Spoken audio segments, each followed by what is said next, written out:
Definitely. Yeah. All right, good morning, everyone. We are ready to start the meeting today for the April 25th City Planning Commission meeting. Before we get started, the director is going to read the preamble and then we'll call the roll. So welcome. Good morning, everyone. In compliance with notification requirements of Ohio's open meeting law and section 101.021 of the codified ordinances of Cleveland, Ohio, 1976, notice of this meeting has been publicly posted. All boards and commissions under the purview of the City Planning Department conduct its meetings in a manner modeled after Robert's Rules of Order. Actions during the meeting will be taken by voice vote. Recusals from any vote due to a conflict of interest should be stated for the record prior to the taking of any vote. In order to ensure that everyone participating in the meeting has the opportunity to be heard, we ask that online participants use the raise hand feature before asking a question or making a comment. The raise hand feature can be found in the participants panel on the desktop and mobile version and activated by clicking the hand icon. Please wait for the chair or facilitator to recognize you and be sure to select unmute and announce yourself before you speak. When finished speaking, please lower your hand by clicking on the raise hand icon again and mute your microphone. We will also be utilizing the chat feature to communicate with participants. The chat feature can be activated by clicking the chat button located on the bottom of the WebEx screen.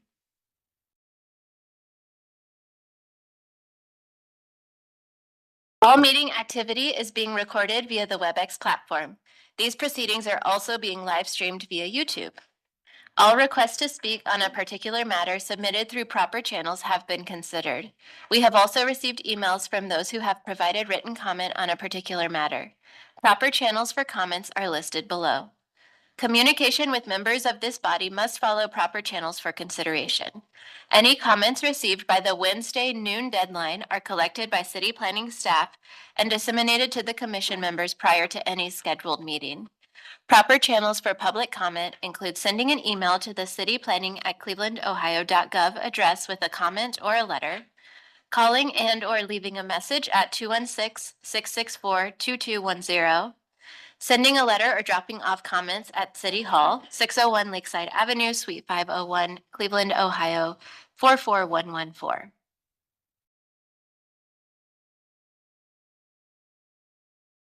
Our meeting rules and procedures are that the chair will call each agenda item and then each applicant will be invited to proceed through their presentation.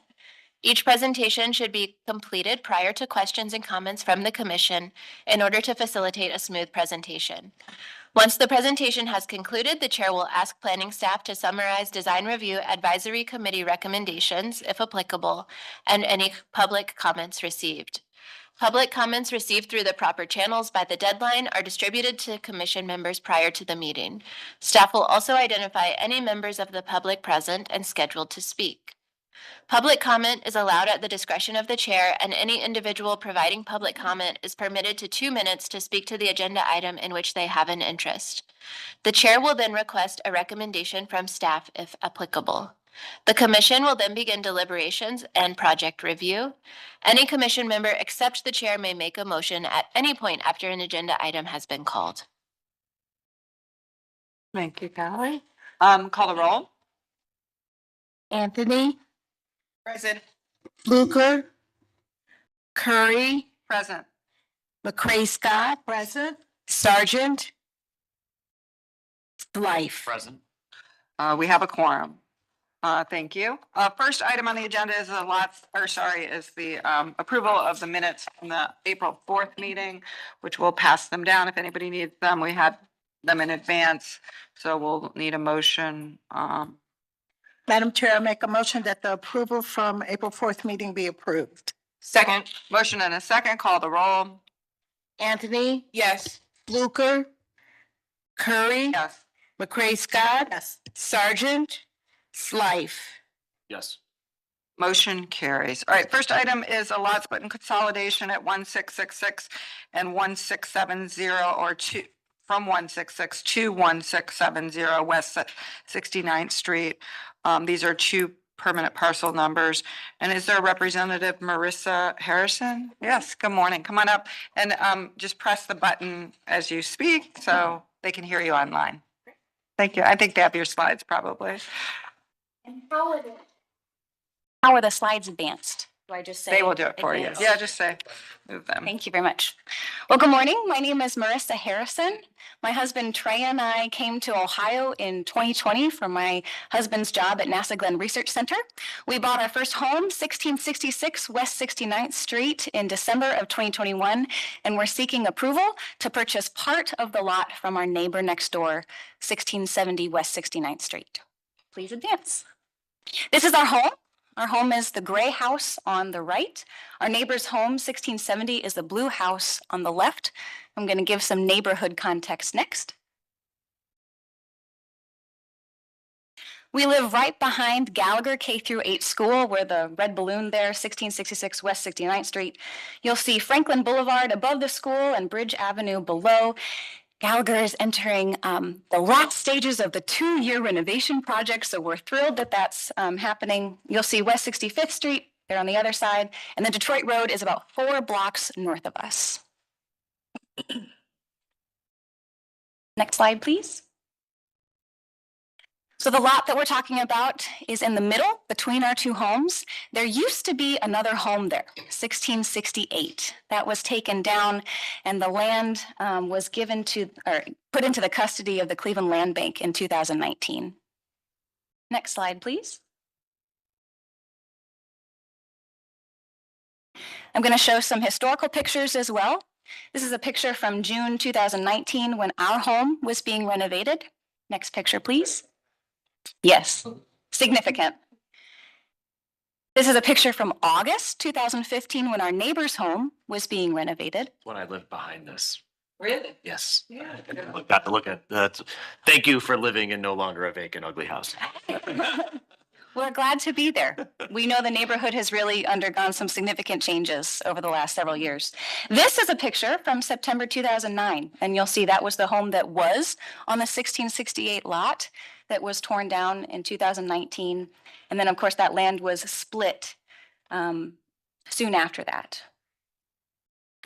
I'm going to also share some survey information. Our surveying was done through Cardinal Surveying and Mapping Services. I'm actually going to add some color so that it's easier to understand. If you'll go to the next slide, please. The blue lot is our home, 1666. The red lot is where that home used to be that was torn down, 1668. The green lot is our neighbor's home. This was the configuration prior to the land bank sale in 2019. Next slide, please. These are the current property lines.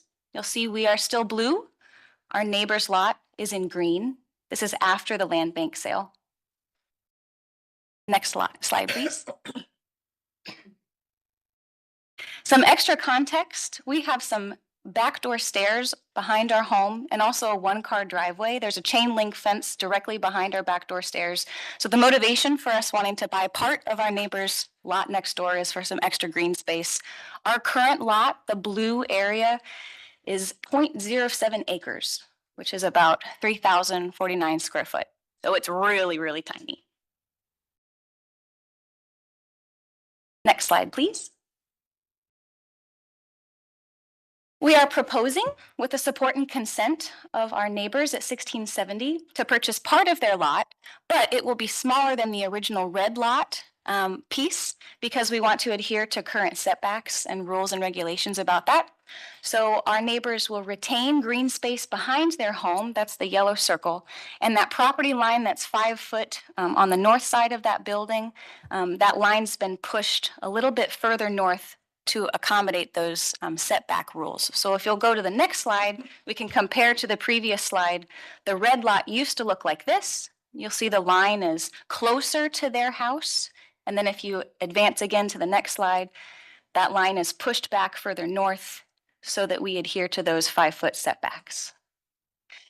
I'd also like to thank my neighbor, Taylor Nichols, who is here online. She and her husband, Matt, own the 1670 lot. And I do want to say that my husband and I plan to do a full appraisal of the lot to give an agreed upon price and also to compensate for part of the property value loss that they'll experience when that lot decreases in size.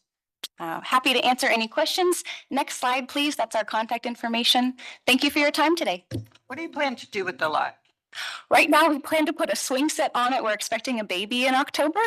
We do not have any plans to build. We just want some more breathing Are space. you going to like fence it in or create outdoor space? I mean, are you doing any other improvements to it? Like, Probably we'd like to do some landscaping, but we need to do some serious work with the soil first because there is a home there. There's actually places where there's cement and foundation issues. My husband took a hoe, manually tried to do that a couple years ago, and it took him hours and basement's hours. still in, probably. No, that, what I meant is that it's compressed. The soil has been compressed. There was a dumpster on there for many years, so it's just not, easy to work with the soil itself. There's no structure What underneath year the was it ground that I know of. demolished? Yeah, I know that the lot split was done in 2019. or the old house was demolished I in. don't know the answer to that. Yeah. It depends. There used to, it depends on the year, but at some point, the city stopped allowing you to just fill in the basement.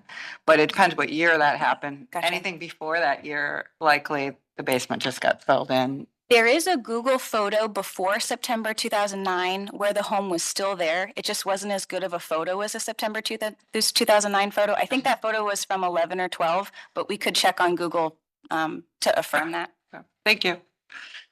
Commission members, any? The most thorough presentation. Yes. So well First done. wedding picture. well, yeah, right. First wedding picture I've ever seen.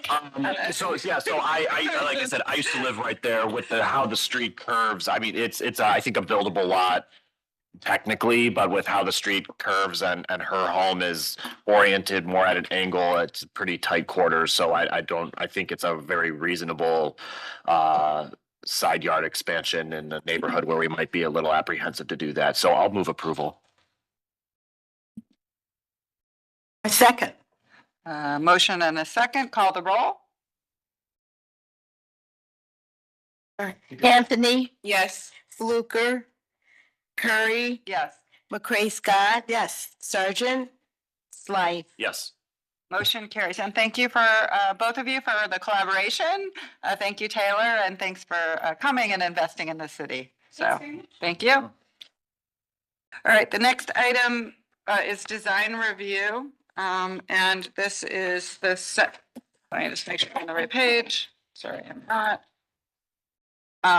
The next item is Near West Design Review 2025-008.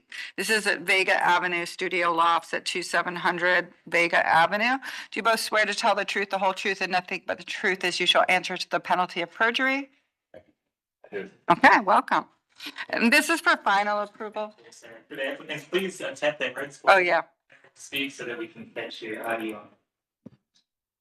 Oh, no, you're fine. Yeah, but yes, they just can't hear you online, which is fine. And this is here for final approval.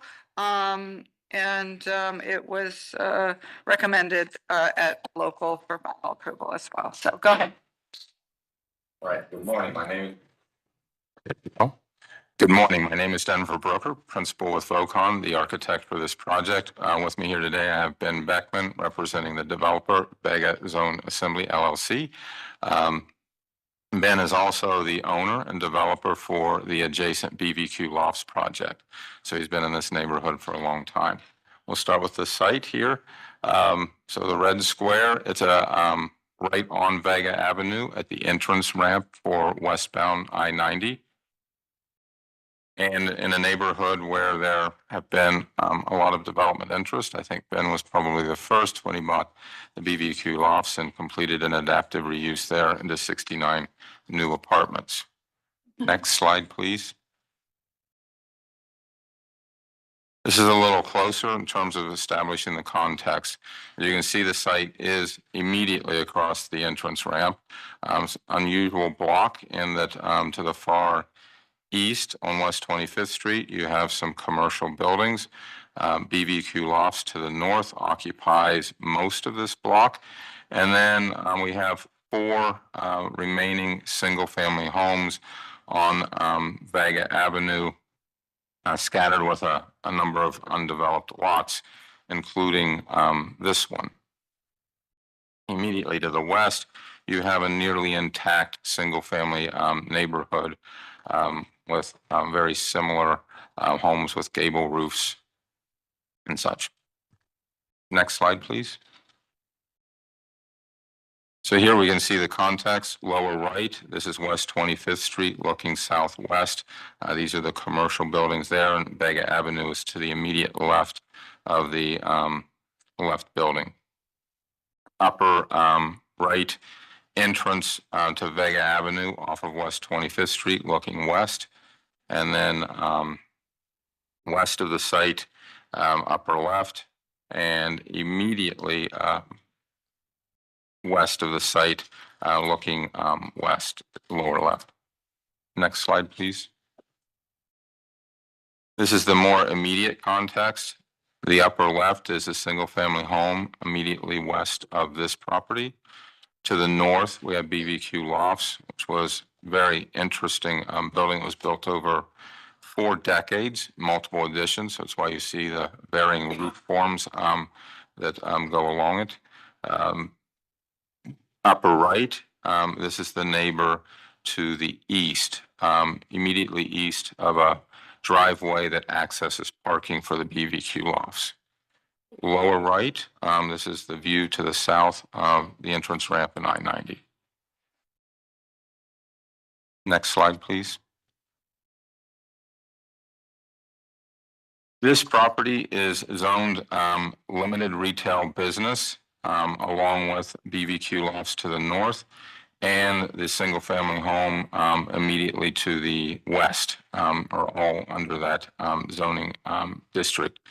The driveway to BBQ Lofts is part of the adjacent parcel, also zoned limited retail business. With that zoning comes a number of kind of somewhat unexpected when you're that close to a single family home in terms of setbacks. In theory, we could build to the side yard and the front yard with a 0-foot setback. You can see that what we've proposed is that on the south side, we're proposing an 11-foot setback to allow for landscaping at the front and to give deference to the house to the left and to the right. We've also pulled off the west side yard setback to 12 feet. Again, appropriate distance for the single family home, which is very close to the property line. On the north and east sides, we're proposing a very minimal setback. The north in particular, the zoning would require that we have a 24-foot setback. And if we were to do that, the site would be rendered mostly undevelopable. We're proposing a 1'6" setback, and then our intention is to work with the building department to create a no-build easement to the north and to the east of this property on the adjoining property, also owned by our client here. In terms of height, this will be a 4-story building, approximately 48 feet tall. Zoning allows for a 60-foot high building. Current zoning allows for a building 4 times the lot area. And by definition, the zoning area of this building in terms of actual residential use is far less than that. So we expect to be requesting only one variance, and that's the rear yard setback. The project has been submitted to the building department for zoning review. Next slide, please. This is a little closer. The hatched areas to the north and east represent the proposed no-build easement. We see some notes here also that we're proposing a new 42-inch decorative aluminum fence along the south and a portion of the west property line, and then transition to a 60-inch decorative aluminum fence, the remainder of the west boundary. As part of the project, we're not providing any new parking. There are excess parking spaces at BBQ Lofts. Developer's intention is the 13 spaces that you see immediately north of this would be dedicated for lease to tenants on a requested basis. We are also proposing a transportation demand management model for meeting the parking requirements. And based on this location and the size of the project, we need 30 points under that program.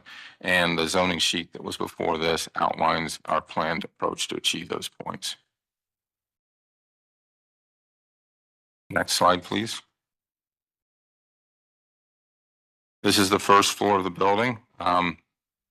It's a very simple structure in terms of essentially two unit types. They're studio-like in nature. The ones along the south side of the building are a little larger and have a dedicated sleeping zone. And the ones to the north are more traditional studio-style units. Main entrance and lobby to the building is at the lower right corner, the southeast corner.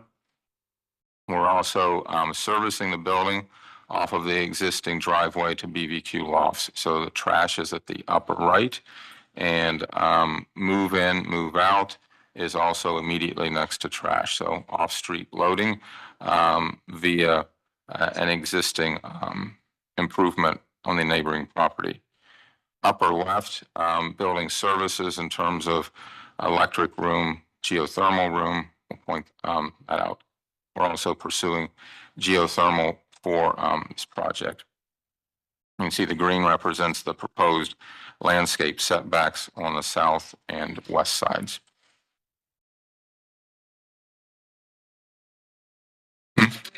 Okay, well, you just could skip through that. And next is the roof.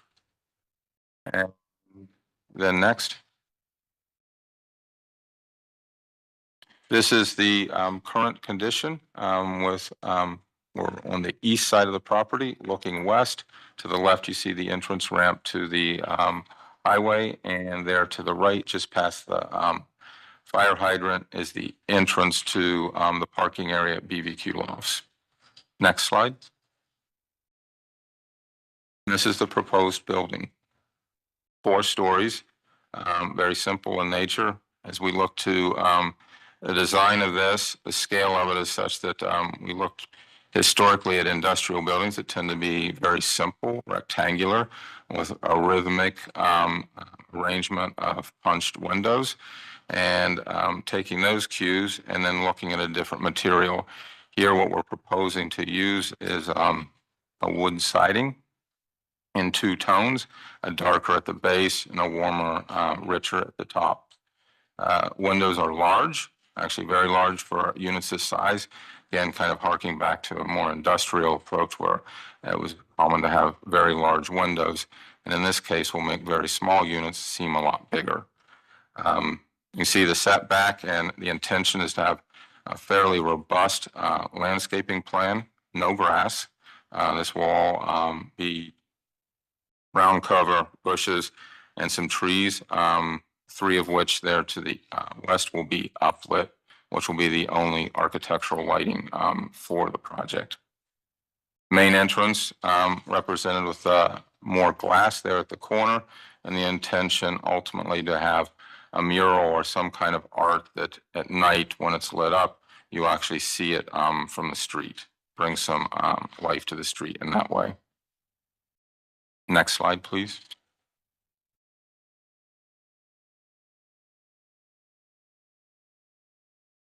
This is from the west of the site looking east. We see the home there that will be adjacent there to the left, and some existing street trees which we intend to maintain. Next slide, please. And then we have the view of the building, just a different angle, again highlighting the landscaping and the very simple form of the building. Next slide, please. This is simply across the street. If you were on the entrance ramp, and you can see the BBQ Lofts in the background. Next slide, please. And a close-up of the entrance. There will be some bike racks here at the entrance, and we are further developing the bike storage space in BBQ Lofts. It'll be a shared facility with this project. Next slide, please. This is the north, immediately facing the existing BVQ lofts.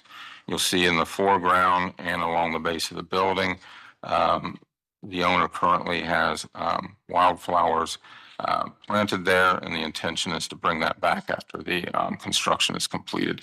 So a natural landscape. Next slide. These next three or four are simply elevations, so we can quickly cycle through them. Next, next, next, and next, and next.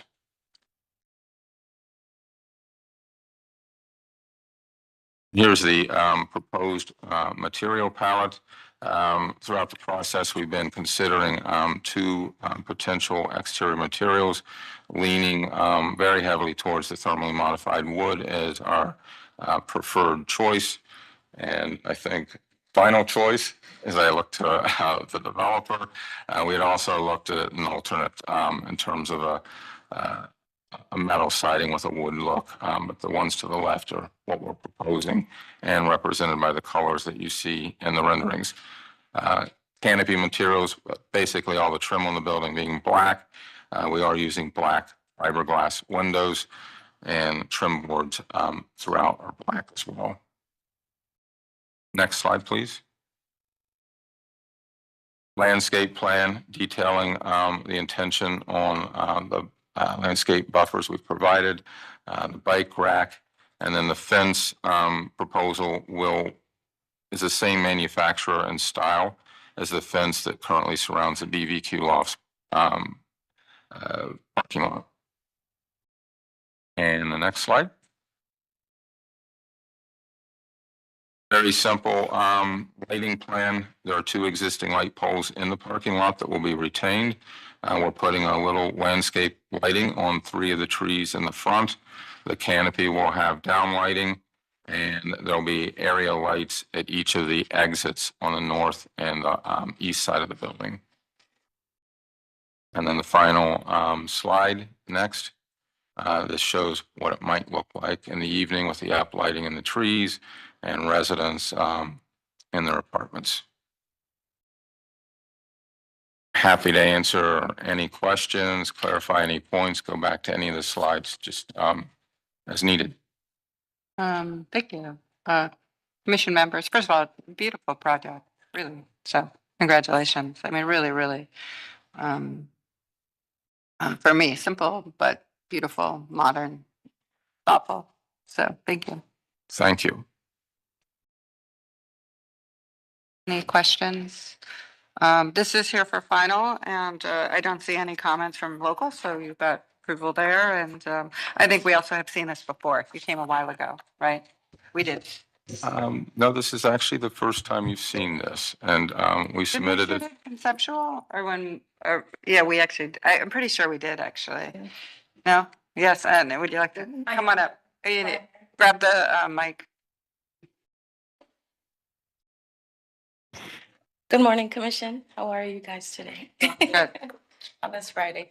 Yeah, this is the first time this is coming. It was highly received by our committee at local. They loved how thorough and thoughtful this plan was overall. It's been a pleasure working with Ben. We've been working together for the last year, if not a little bit more now, 2 years. And honestly, overall, it's just been super positive, super receptive. The only comment that was made was to potentially add some lighting on that driveway for safety purposes for the residents. But other than that, we're all in support for this project. Great. Good to hear. Madam Chair, I move that we approve Northwest 2025-008 Vega Avenue Studio Lofts for final approval. I second. Motion and a second. And thank you for, I think you picked the right material. So you're staying with it, right? Call the roll. Anthony, Yes. Fluker, Curry. Yes. McCray Scott. Yes. Sergeant, Slife. Yes. Motion carries. We start right away? September. And get a permit. Okay. Well, thank you all. Beautiful. All right, the next one is design review. This is from the Central Southeast, 9300 Miles Avenue. This is the Miles Avenue gas station. And if you look on your agenda, it received schematic approval with 4 comments, or conditions. Good morning. How are you, Dan? I'll swear you in, but if you could address those two, that would be helpful, although this is just for schematic approval. Do you swear to tell the truth, the whole truth, and nothing but the truth as you shall answer to the penalty of perjury? Okay, take it away. And committee members. Okay, this is the Miles Avenue gas station project whereby our client has awfully renovated the abandoned dollar store, Family Dollar, actually, 8,000 square foot building. So it's more functional for the community, a community-based project. So as you can see in the lower left, our site is at the corner. No, you can go back to the, yeah. Our site is at the intersection of Miles and East 93rd Street, the southeast corner, where we have parking on the west side and the building setback. Commercial buildings to the north, another convenience store, as well as residential and the mixed use structures to the west and south. Next slide, please. Next. Okay. So our effort as a design team was simply to provide site planning. The owners, again, had really transformed this building for the community and created not simply a new convenience store scenario for the community, but an actual grocery store combination convenience store for them, which is much needed in that community. So the top view of the front elevation of the building, looking east, we have the upper photograph is looking to the south, and then we have views looking around the surrounding intersection. And you can see the commercial building beyond across Miles. Next.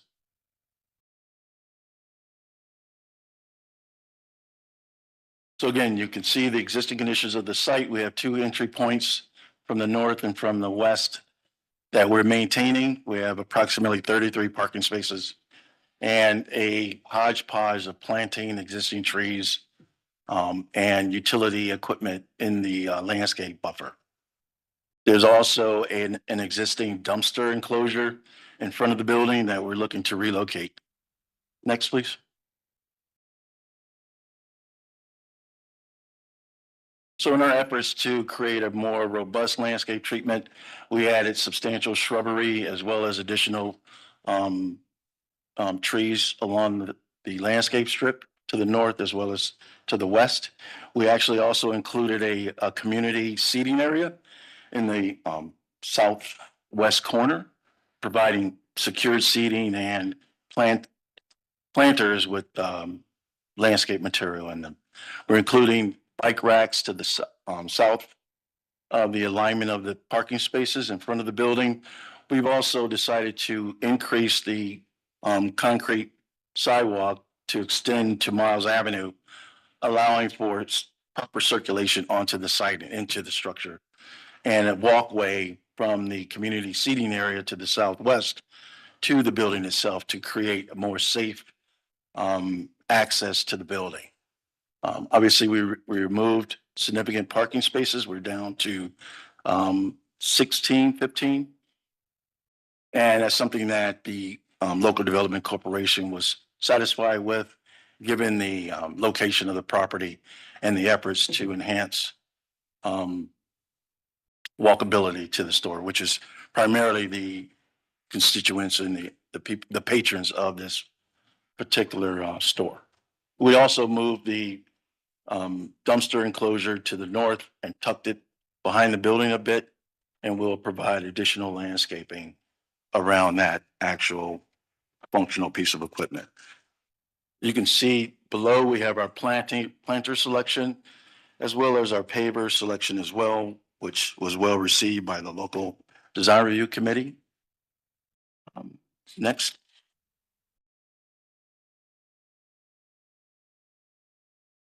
So this gives you a sense of what the canopy will look like visually from each elevation. Shell gas We'll be providing the gas service for the client. We'll obviously be back for final approval and more enhanced signage package. But you can see the relationship of the canopy and refueling islands relative to the building itself. Next.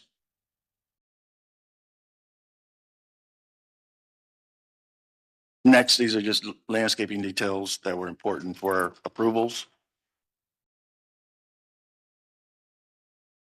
For a small project, we typically don't embark on renderings such as this, but we wanted to really help the design review committee understand the nature of the project and what we're providing to the community with regard to the lower right corner photograph of the community seating area. Next.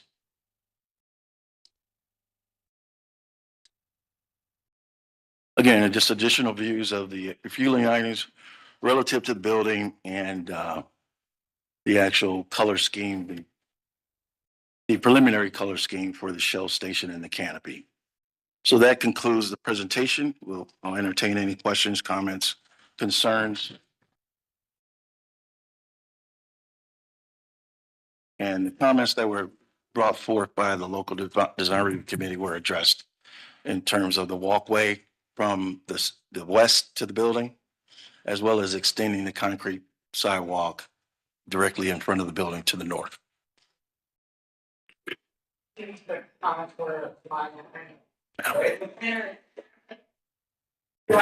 a couple of words, and then my question is, if you, obviously the director, if you need to do this again, allow us, so if it needs to go back and forth, we'll sign up by staff. Yeah. Unless there's some issue that they can't resolve. That would be great. So, but I want to hear it first. Didn't do it either. Go ahead. Hello, my name is Kenya Gray, 601 Lakeside Avenue. I'm the Southeast Side planner, and I'm the administrator for the Central Southeast Design Review District. This case started coming, I think the first time that they came was back in June of last year. They went to BDA to get a variance to be allowed to have a gas station. Since then, I've been working with Dan and also Mike, who's the owner of the location, and they've been design review twice. They just received schematic approval on the 8th. And with that came comments to clear the sidewalk and move some things around, which he has addressed here. I do like the patio. That was my personal addition. So people can have somewhere to sit down and it feels more welcoming to pedestrians. And it's more pedestrian friendly in general. I know that's a high level intersection for crashes, but I think that this design will help mitigate that to the best of our ability. So. Thank you. Commission members, any questions or comments? I move for approval of Will be willing to do final approval, but they still have to go back to staff if there are issues, That's unresolved issues. Yeah, is that okay? Okay. Yeah. Yeah, I just don't, unless you want to see it again. no. No. Okay. Madam Chair, I move for final approval on CSE 2025-023, 9300 Miles Avenue Gas Station. I'll second. With a motion a second, that means that the director has the authority to sign off once you've resolved all the issues with the local. And Madam Chair, one additional item for discussion before the vote, if that's okay. I wonder if the applicant has done study of the dumpster location and the ability to service that, given that it's very sort of closely tucked into that driveway location. You can see on the plan, you go back. But it's really relatively small actual dumpsters themselves, so you have access. So you don't expect large service vehicles needing to access that? And then my second thought is around the design of the patio. I see that you have it nicely screened with landscaping on the sort of gas station sides, but is there any opportunity to do some of that along the roadway as well, given the high traffic volumes and crashes? Well, again, thank you for that comment. I mean, the intersections to the north, one of the actual citizens in that area would be able to gain access to that. So you expect more access from the sidewalk than the site itself? Okay. Well, I mean, the director's gonna see it to sign off, so if there are any more of these issues, they can. And we didn't want to create a sense of total enclosure. Okay. As opposed to sit and contemplate. Okay. All right, we have a motion and a second. Call the roll. Anthony? Yes. Fluker? Curry? Yes. McCray Scott? Yes. Sergeant? Slife? Motion carries. Thank you Thank you, both. everyone. All right, the design review item in the northeast is 2025005 Spitzer Hyundai. This is at 19991 Villaview Road. Do you swear to tell the truth and come on up? And nothing but the truth is you shall answer to the penalty of perjury? I do. Okay, welcome. Just press the buttons and you can leave them on if they're green for this.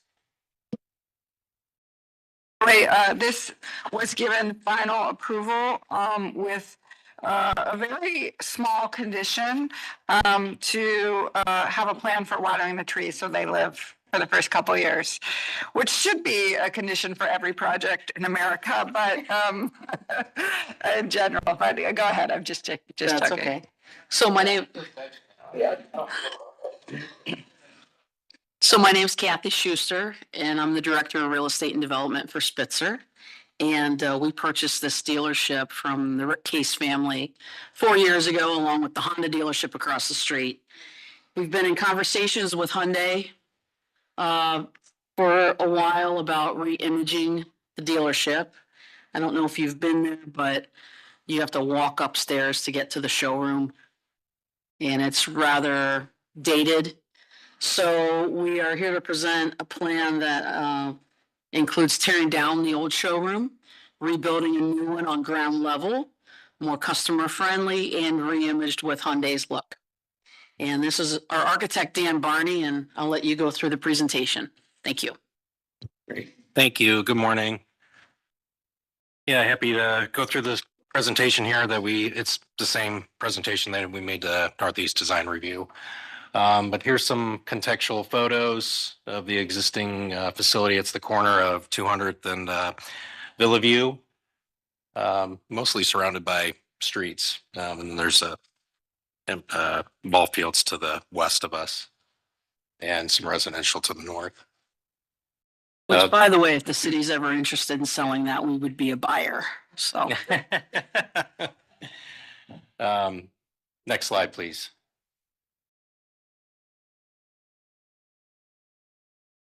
This is existing conditions site plan. If you can see the small square to the upper right portion of the building, that's the elevated showroom that we're proposing to take down and build at grade.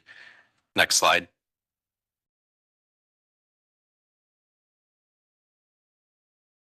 This is a drawing developed by our civil engineer. The shaded area that's in that light pink color, that's the new addition area. And you can see the rest of the context around it. It's unchanged. The parking, the circulation, it's all remains the same. Next slide, please.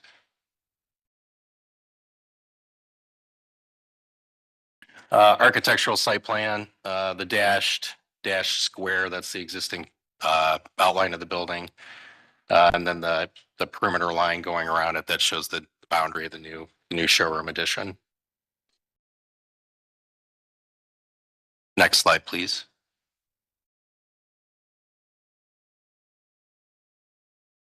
A little bit of signage, just so there would be some new directional signage within the site, and also a monument sign off of Mohican Avenue, which is the far upper entrance. You can see in the corner there's a display vehicle, kind of that hexagon shaped area. And then immediately to the left of that, there's a monument sign, which is the brown sign shown here. And then within the building circulation, or the site circulation, there's a couple of directional signage to direct customers to the appropriate areas. Next slide, please. This is our landscaping plan. Northeast Design Review suggested that we enhance the landscaping that's out there. So we've taken that pretty substantially. So the entire frontage along Villa View is being enhanced. Those are all low shrubs and perennial flowers that will be there. And then we were also asked to introduce some more trees within the parking area. So we've also added that. And then to the north property line, we have you can see that long row of bushes there. That's an existing fence line. So we're enhancing that area too. So it's quite an improvement. So the comment about making sure that they're watered, there's a substantial investment here with plants. So I'm sure Spitzer will be maintaining that to keep the beauty of the investment.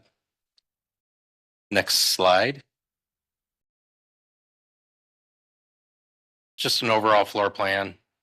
Service department's unchanged, but the building area to the right, that's the new addition with the showroom.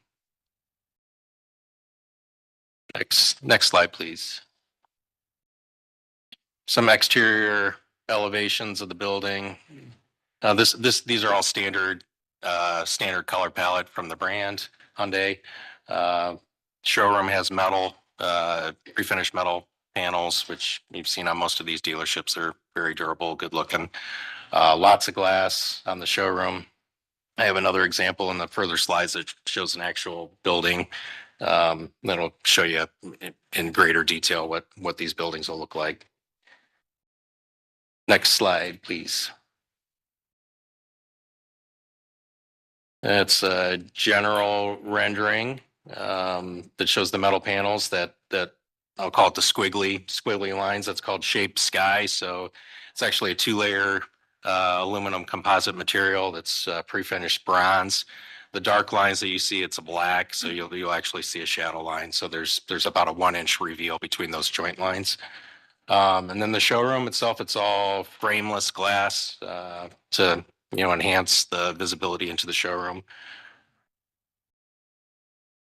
And obviously you can see it's at grade. So the current building is about 4 feet off the ground. So there's a series of steps to go up to it. And I believe there's one more slide, the next one. And there's the service entrance. So that's where the customer entrance on the drive their vehicle in for obtaining service for their vehicles. Next slide.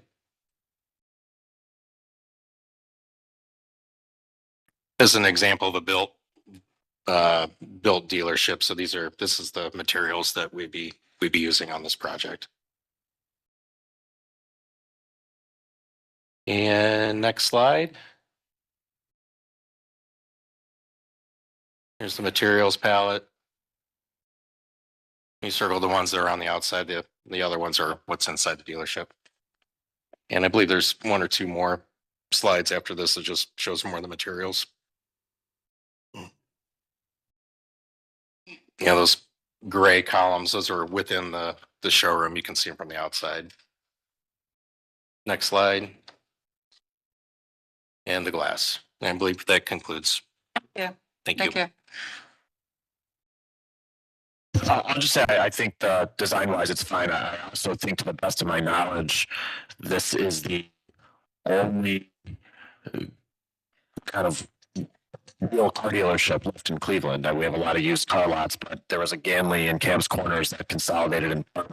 And then so I thank you for the investment. I think that this is, I know that we are not always fans of automotive sales, but I think there's a difference between the used car lots and mobile dealerships where there's mechanics working and things like that. So this is an important thing for the city to have. So thank you.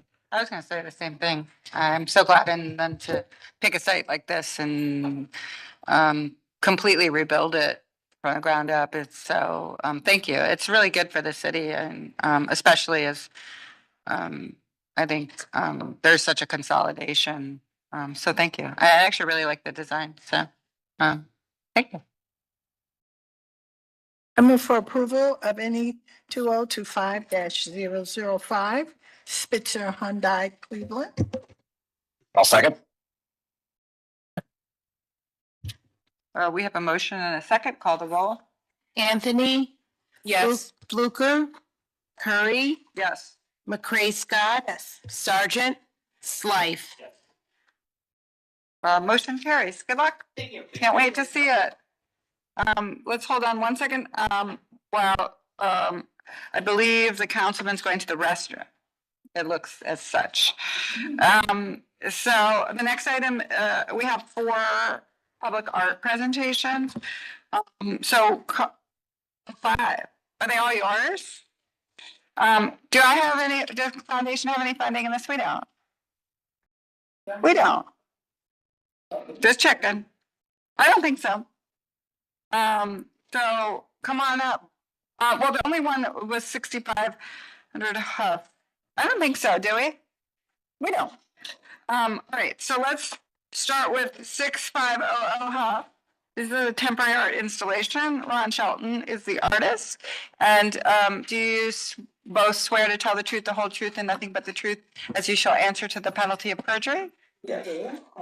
And I was just saying, I haven't seen you in a really long time. I was driving by, I saw that stuff in the road looks great. We're How gonna have you make it been? even greater. Good, Good. thanks for asking. Welcome. So hold on one second, because we need the councilman to get a quorum, so we'll just chat. How have you been? I've been good. I've been good. I love the weather and it's exciting to be home and good weather and things are blooming and Good. I'm working with Ron. This is like super exciting for me. Good. Can't wait to hear it. Yeah. Good. First time in design review. Oh my gosh. And this is here for final approval. It's interesting, but actually, do we always see these? Is this a design review district? Is this for, This one is not, but yes, you all always see these. really? Yeah. Even if it's not in a design review district, Yeah, we because see? of the ordinance. Yeah. Oh, okay. All right, so go ahead. You guys can take it away. They have your slides and just tell them next slide and I'll go. You sure? Okay. Well, I'll start and say that, so I have a space located at 6500 Huff. It's called the Invigorate Art Gallery. And it really has been an art experimental project for a number of years, which is really to try to find out how to allow a community to use art to talk about other things that impact the community and the neighborhood. And so this year, I'm really happy to work with Ron. Ron is an artist who uses plastic as the primary medium. And he has been doing a project called Cover a Building for a number of years. And so I'm really excited to have him to consider my building to use the cover. This project will give us the opportunity for the community to really take a look at plastic and the negative impact that plastic has on the environment. But beyond that, one of the things that I'll continue to do is to really focus on the environment in this year's programming. So there's some funding from the sewer district, which will allow me to renovate the vacant lot into a very nice space. And we will talk about recycling and things like that. But Ron's piece will be on the outside of the space, which is very eye-catching, which we're hoping will bring people into the inside of the space. And so I'll let Ron tell more about it. Okay. My name is Ron Shelton. Actually, I am the executive director of High Art Fridays, which is a nonprofit organization. We are the one that presenting this project. This is Cover the Building 2. This is our second Cover the Building project. Our first one was at the Valley Art Center in Chagrin Falls. We covered the facade of the building. And it's basically, I have been working with plastics for about 5 years. I'm a part of an international collective of artists. I've done several workshops in Fairfax and Ghana. I'm working with the Cleveland Clinic. They basically supplied over 50% of the plastics that we're using in this particular project. This tells you a little bit about me, my organization. And the sustainable art of plastics is the theme that we have been working on for the past 5 years. That's a part of this Cover the Building campaign. It's basically to address the impact plastic is having on our environment and what little we're really actively doing about it. So this is hopefully to galvanize the community, galvanize local businesses. The example of the Cleveland Clinic. I have a good rapport with Cleveland Clinic, and I hope to expand on that rapport to continue this type of a project. What this is, I've been named one of Cleveland's circular ambassadors, And what that does is circular Cleveland is to create a circular economy. And I'm going to use plastics as a means to create a circular environment, keeping plastics out of the waste stream for as long as possible. By creating these large scale pieces of art. Can we have a slide to the next slide? Or who has the projector? Okay, yeah, this is the first project. This is Cover the Buildings 1. It was done in 2022 at the Chagrin Falls facade. And so this is Cover the Building 2 is an expansion of this project. So we can go to the next slide. This is the Antietam building. This is the Invigorate Gallery. It's the 65th and Huff. This is the building that we will be using to cover. It's the perfect setting. This building will be all black. All of the posters and graphics will be removed. And if you go to the next slide.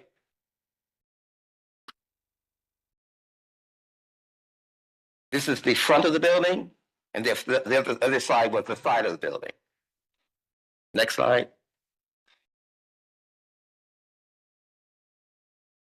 This is the side of the building is these creases, the thematic approach of this whole project. So the side of the building is the theme of the project. So it kind of starts here. So this is sort of the dimensions of the building. You can take a look at those for a minute if you like. If you have any questions about the dimensions, this would be a good time to ask. These this 5-foot by 10-foot grid is the medium that we're using primarily to embellish the building. We're using these grids, we're applying the plastics on these grids. We can go to the next slide. This is an example of how the building will look once completed. This is sort of a rough graphic. As you see, the side of the building has the floating elements. Those are from the Cleveland Clinic. What they are is DNA sampling trays. They're like 3-inch by 5-inch trays. They're a variety of colors. That work has already been done. I've completed all that. It's already done. Most of this work has already been done. It's just a project of applying it to the building. And all of the embellishments, will be a little bit more in detail later. So we can go to the next slide.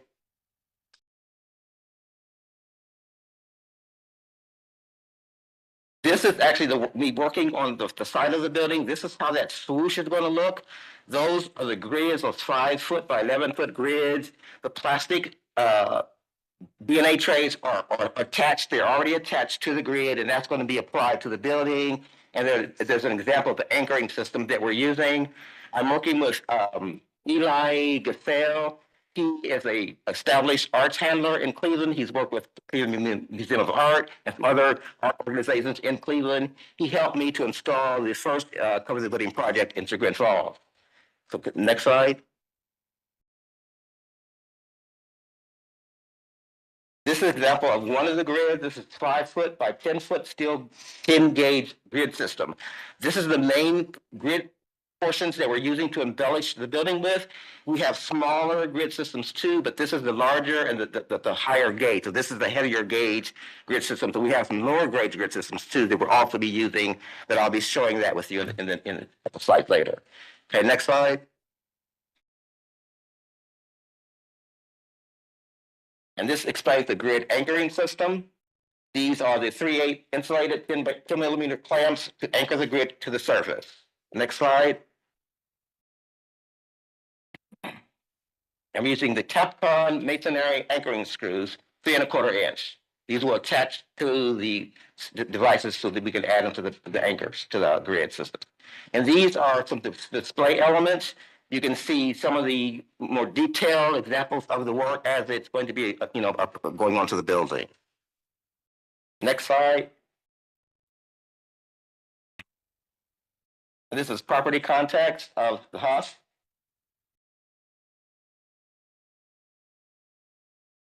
Next slide. And we've gotten letters of support from the City of Cleveland, Mayor's Office of Sustainability. We've gotten support from Cleveland Clinic. We've gotten support from Christy Greyhouse Studios, which is, she was a vital individual. I got the art installation project at the Stoke West project. I was here last year for the panel with that project. She helped me, she represented me. So I got those 3 letters from the community in support of the project. So you any questions? This is the perfect time to ask. Tara? Thank you. Again, this is not, in a design review district. We did get an email of support also from Councilwoman House Jones, whose ward this is in. Part of this approval we're seeking is not only for Ron's temporary art installation, but also retroactively the mural that's permanent on the building, that was on the building.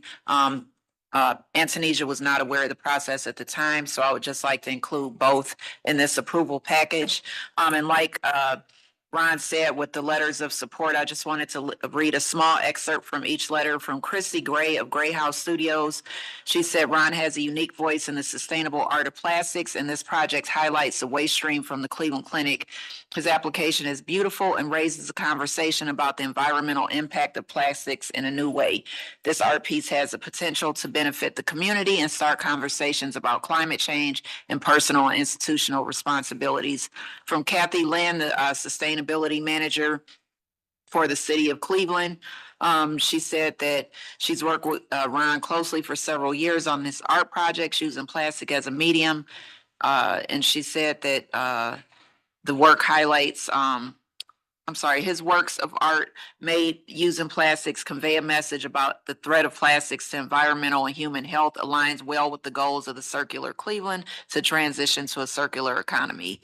And then Ellen Rudolph, she's a senior director and curator from the Cleveland Clinic Art Collection, who also supports this. She said the project not only promises to inspire wonder, but promote awareness of the prevalence and dangers of plastics in our communities, addressing a key issue of our time. The art education and community engagement work Ron is doing around the use of plastics is critical to inspiring innovation and creative problem solving in ways that will continue to benefit our community. And I also am very much in support of this project for all the key reasons listed. Thank you. Thank you. Commission members, any questions or comments? Thoughts? I make an amendment for approval of cover building to art installation, Madam Chair. Second. Motion and a second, and thank you. And thank you, Antonesia, for always being ahead of all of us. So, she is. Call the roll. Anthony, Yes. Fluker, Curry, Yes. McCray Scott, Sergeant, Slife. Motion carries. How soon will we see some of the activity? We're planning on the summer. It's when we'll get started. We'll get started. Yeah. Okay. And we're still raising funds and getting more organizations to actually be a part of the project. Yeah. Excited. Excited All about it. right. Can't wait to see it. There's Thank new you. catalog that the panel can have. If they'd like to share, this is some of the projects we've done in the past. Sure. You can have those. Are you sure? Yes. Okay. Thank you. Thank you.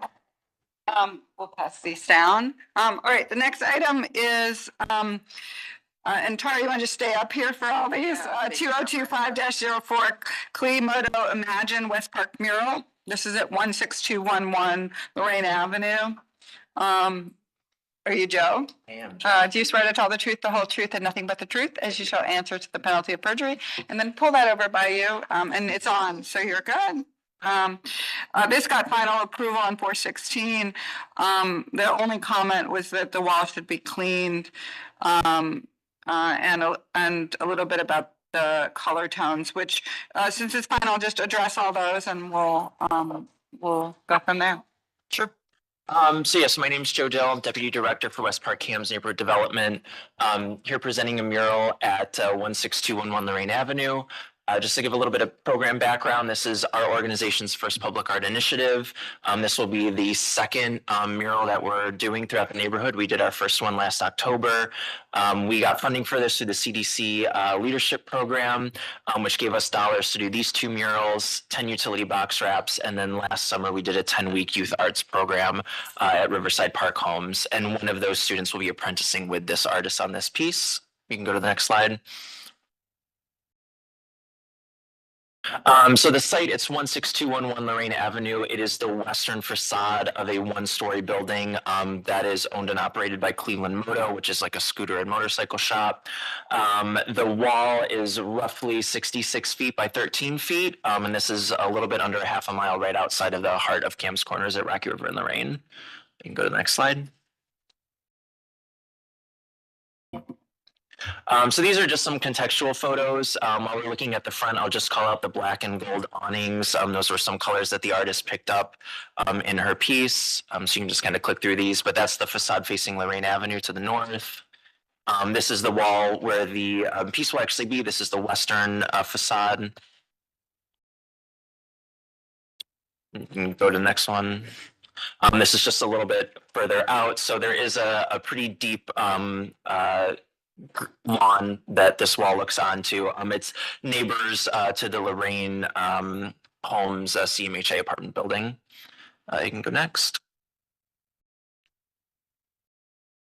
Again, just a further out shot. So there are some trees within that green space. You can click to the next one. This is just looking east down Lorraine Avenue to give some more neighborhood context. You can go to the next. You can click through the next one. And then this is looking east down Lorraine towards Cam's Corners. Next. Okay, so as part of this program, we did some community visioning in 2023 before we were awarded the grant. This was just to get some feedback from the neighborhood about what they'd like to see or what they think represents their neighborhood. So you can kind of see the breakdown there, but a lot of people identified the Rocky River Reservation, the park systems, the friendly atmosphere in the community as things that they really liked about the neighborhood. The next. So the artist that was selected for this piece, her name is Charlie Francis. She lives on West 130th, so she's in the West Park neighborhood. She is a fine artist.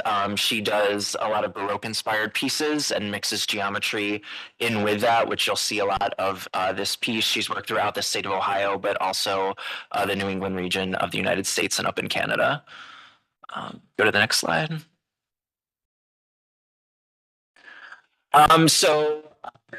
Again, just more for background context, I will call out while we're on this slide, the wall does have some peeling paint on it, which the owner will be pressure washing. And then Charlie will be using a peel block primer before she actually installs the work. So you can go to the next one. So throughout her process, she met with some representatives from the Cleveland Metro Parks just to get some background on some native plant and animal life species that are in the reservation. And she tried to take the Celtic knot, Cam's Corners has a deep Irish heritage, so she tried to abstract that with an infinity symbol as kind of the basis for her piece. Next.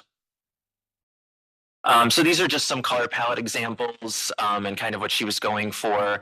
The most important one on this is the right side image. The background will have an effect similar to that, kind of like a rust effect. So it's playing off the rust belt and also just the existing orange color that's on that wall. I mean, go to the next.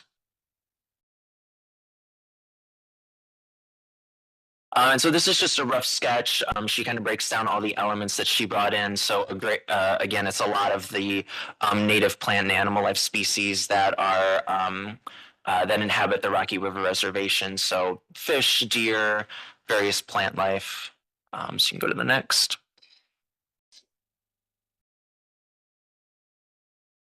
This is the color palette. So again, she tried to bring in the black and gold to match the awnings that are on the front of the building, and then just introduce a lot of jewel tones to kind of play off that Baroque inspiration that she had. You can go to the next slide. And then these are some detailed renderings. So she actually created the piece on some canvas panels in her space just to show a little bit better how the detail of it. So that image on the right is actually a piece that she painted. You can roughly see the placement of how it will be on the wall, but you'll see in the next couple slides that it actually fills the space really nicely. So you can go to the next slide. So this is a full rendering of a hand-painted piece that she did in her studio, just to give you some sense of how the deer and the frog leg and the fishing line, all the various plant representations interplay off that Celtic knot inspiration. You can go to the next slide. Again, these are just some more detailed close-ups of the shading and all the line work that she'll do. You can go to the next slide. And then these are just some renderings of it in space. So where the tendrils are stopping, where the meters are to the right side, those will continue on. This was just the scale at which she painted it in her studio, but those will terminate closer to those meters, but just to give some sense of how it'll fill the wall. So you can click through these. These are all just various vantage points of the piece in place. Again, it's going to be 66 feet long and the building's about 13 feet tall. Click through. And again, one of our goals, our other piece that we did was in a similar location looking onto a green space. So we really were trying to activate some not officially public parks, but some well-utilized green spaces in the neighborhood.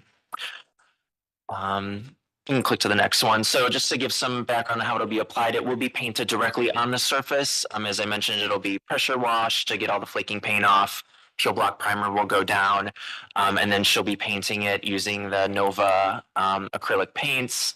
After that, it will be sealed with polyurethane clear sealer just to help it in longevity. Part of the award we were given, our organization will be maintaining it for the first 5 years, so any touch-ups or maintenance it needs. And then the property owner has committed to maintaining it for the next 5 years. So it will be in place for at least 10 as part of the grant. And that was it. Thank you.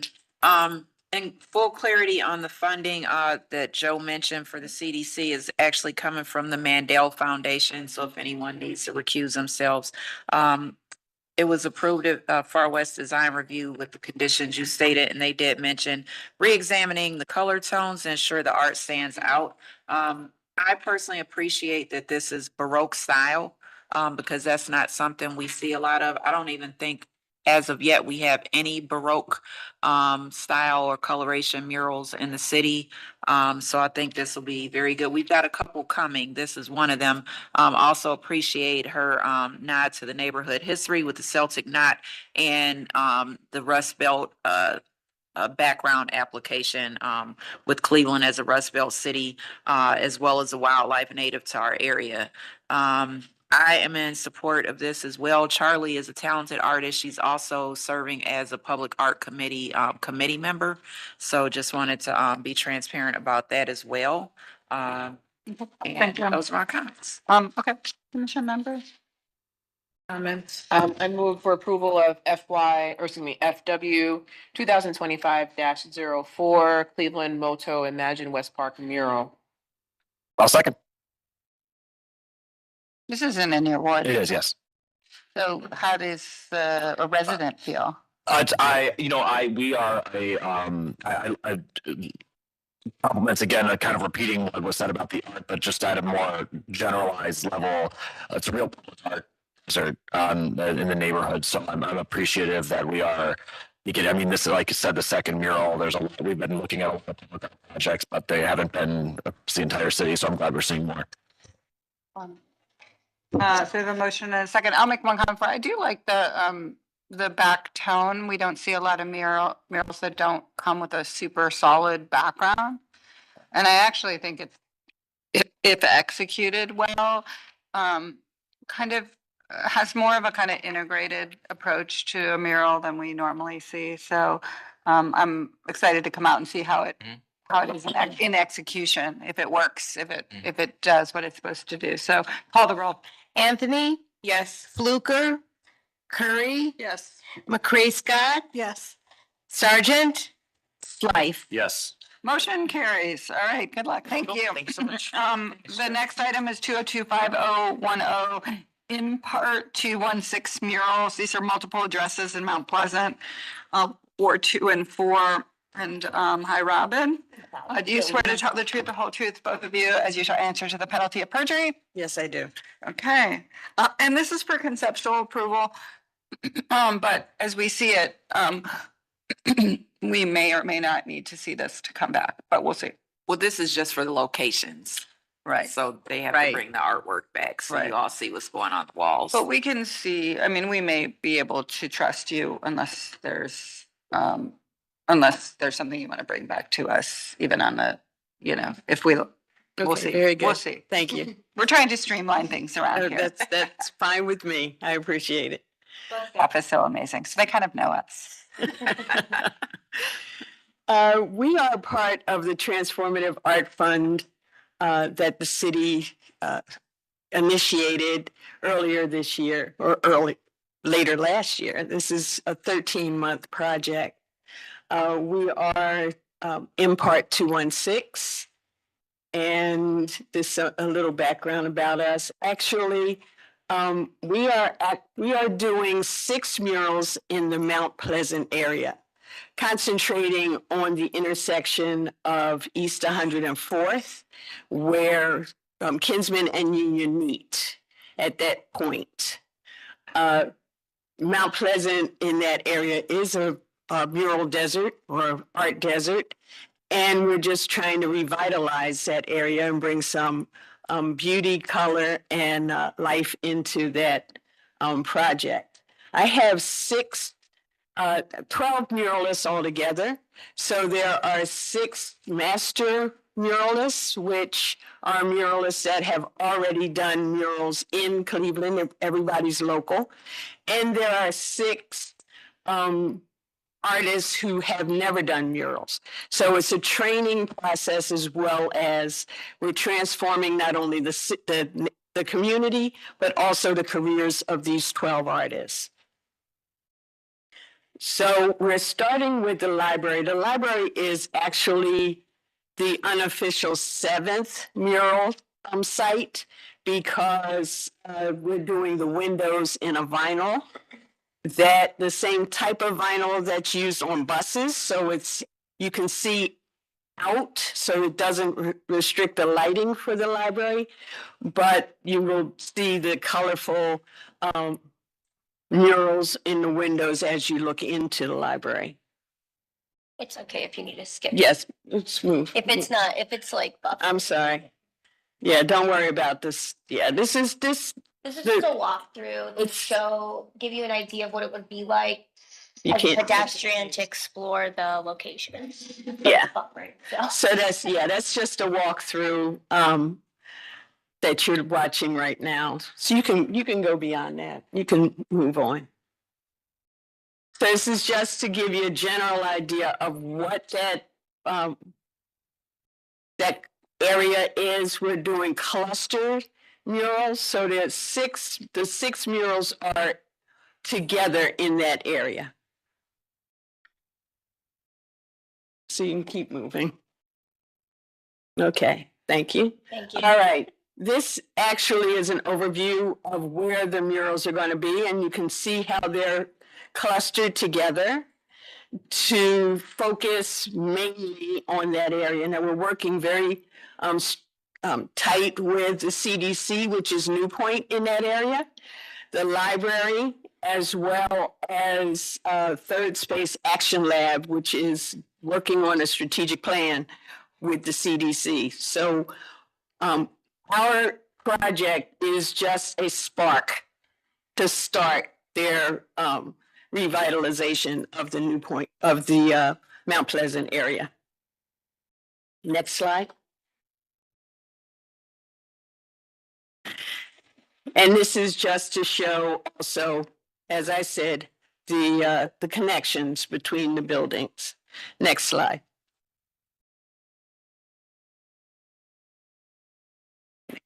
Just like the light center.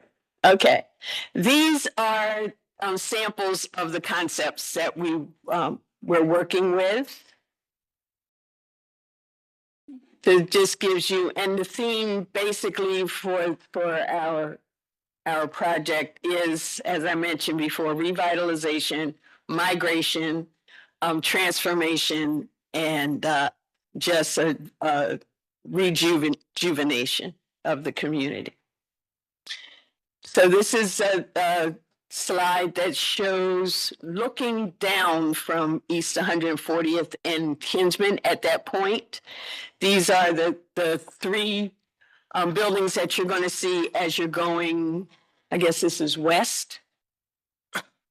So you can see the building, the library is on, and right, this is the first building. So this is the 2 cousins. So as you see where the blocks are, this is where the first mural is going to be.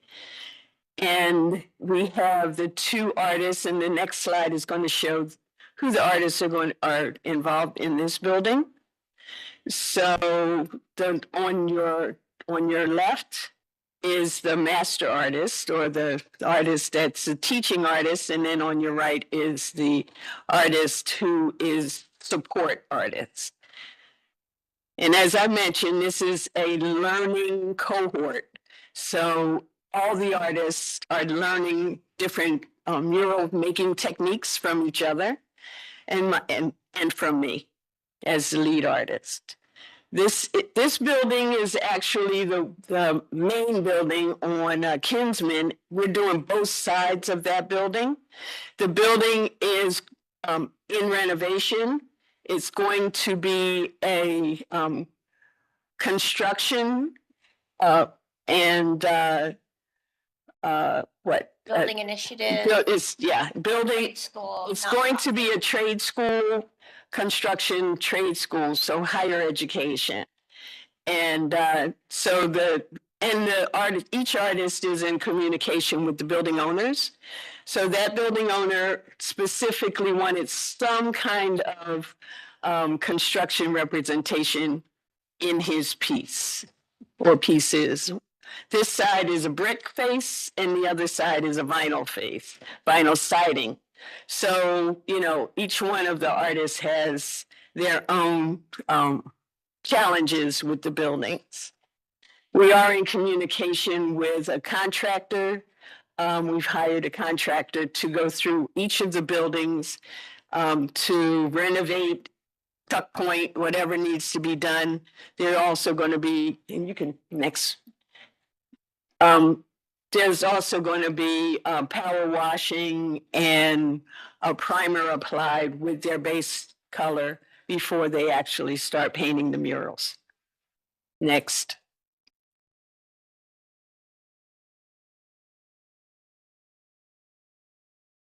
Next.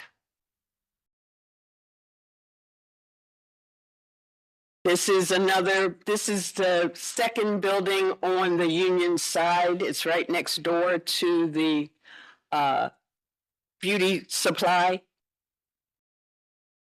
Next. As I said, each of the buildings will be power washed and primed, and everything will be taken care of before the artists actually start working. Now, this slide just shows you the position between these two murals. There's a mural facing each other. They're mirroring each other on these two buildings with the lot in between. The lot that's in between is going to be where a pod sits for supplies and the porta-john for their the artist's use. Next. And this is the mural that's facing the one that you just saw.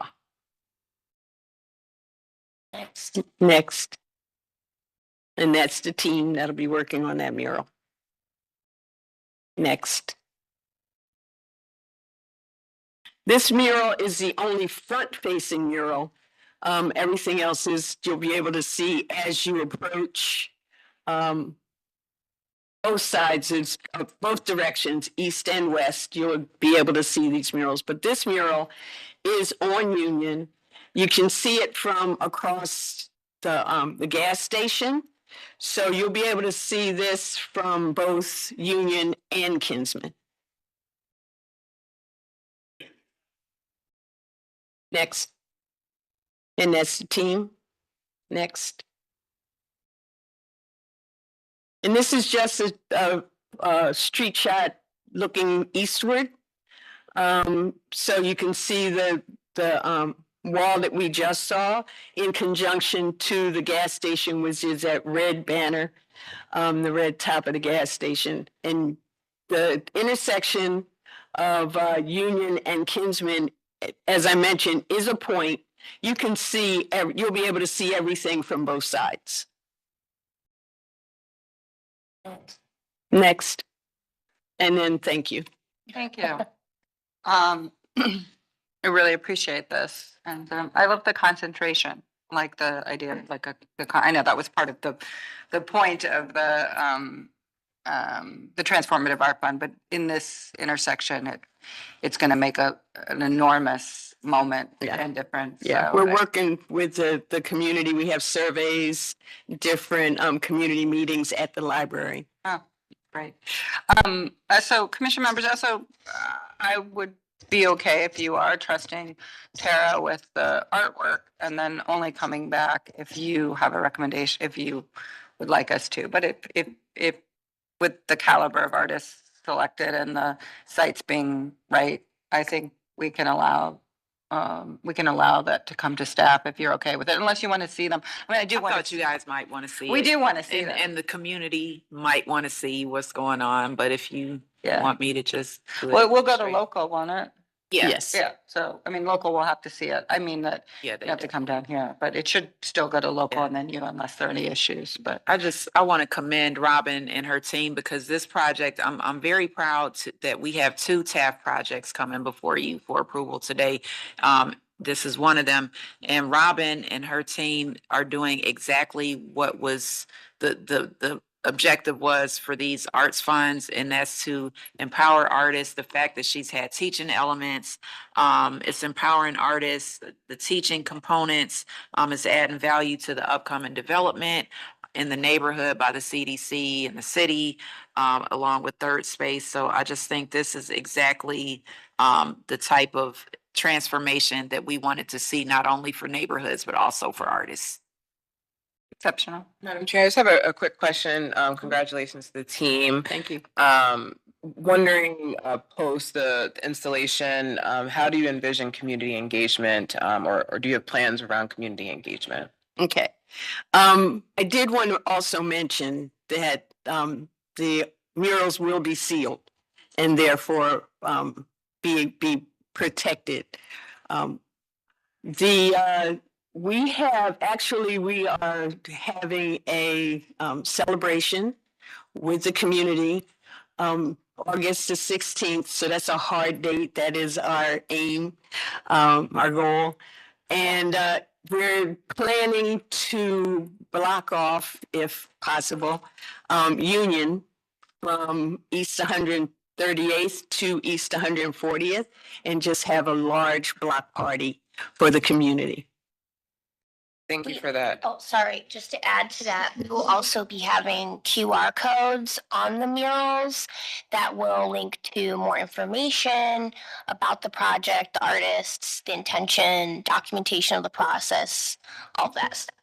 And one thing I forgot to mention, they worked very closely with the city and building and housing and the Southeast team in identifying these locations and making sure that these buildings would be appropriate locations to do the art, making sure that nothing's being condemned and that this artwork will have longevity at these spaces. Awesome. This is nothing to do with what's in front of us, but just to elevate and appreciate the documentation of this journey too. In a moment when so many things around arts are being criticized and ridiculed, I think there's this incredible beauty as you all presented the renderings for what the murals will look like, and so just encourage you to document that because I think we're in a moment where Yeah, that's we really actually have a video that's being taken. wonderful. So everything it will be documented. Awesome. Well, I will, Madam Chair, move for approval.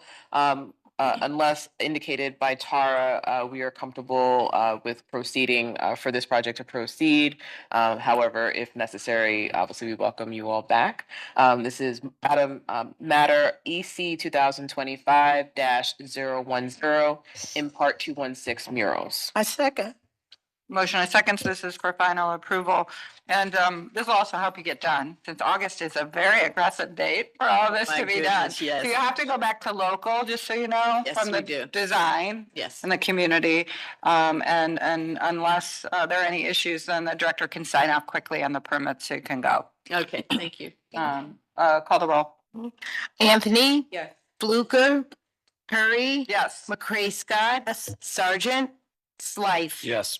Motion carries. Thank you. Thank you so Congrats. much. Thank you. You always do amazing work, period. Thank you. I'm still, so no, we have two more. So, wait. We have two more. We have, first one is Neighborhood Critters Mural, 4497 Broadview Road. Mike Sobek and Connor Benter, welcome again. These your murals, can't wait to see it. Do you swear to tell the truth, the whole truth, and nothing but the truth as you shall answer to the penalty of perjury? All right, take it away. This is for final as well. This is Brooklyn CDC. Oh, she went to the restroom. So maybe you could start with the next slide overview and we'll talk while we wait for her to come in. So go ahead. Yeah, so that's the location. It's on Broadview Road, kind of like a neglected part of old Brooklyn, I would say. You know, there's not much public art over there. Hold on one second. You keep talking about this. Yeah. Is that true? We'll ask the council. I'll just jump in and say that the councilwoman did reach out to me, ask me to express her support, so I can drag that on for a moment longer. So this side of the street is Rebecca Moore, the west side of the street is Chris Harsh at this point. Well, she also sent me an email that it was a fantastic design and a great fit for the building. And I saw her at the Destination Cleveland annual meeting where she again expressed her excitement for this artwork. What ward will this be next time? This will, I think the number is 3, it'll be consolidated into one, So kind of old this Brooklyn actually ward. goes with like the west side one, the big, like there's 1 and Correct, 3. yeah. Right. Who's running in 3? I'm just kidding. Joke. All right, Not go me. ahead. Keep going. Yeah, and that's just kind of more of a detailed shot of where it is exactly. It's on a newer bar, Never Say Die. I think they're kind of gaining popularity. And then here's some shots of the building itself.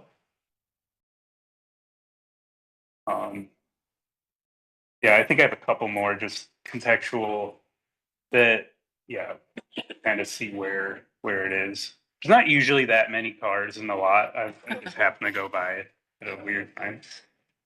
So yeah, here's the design. A lot of the elements I actually put up to like a vote.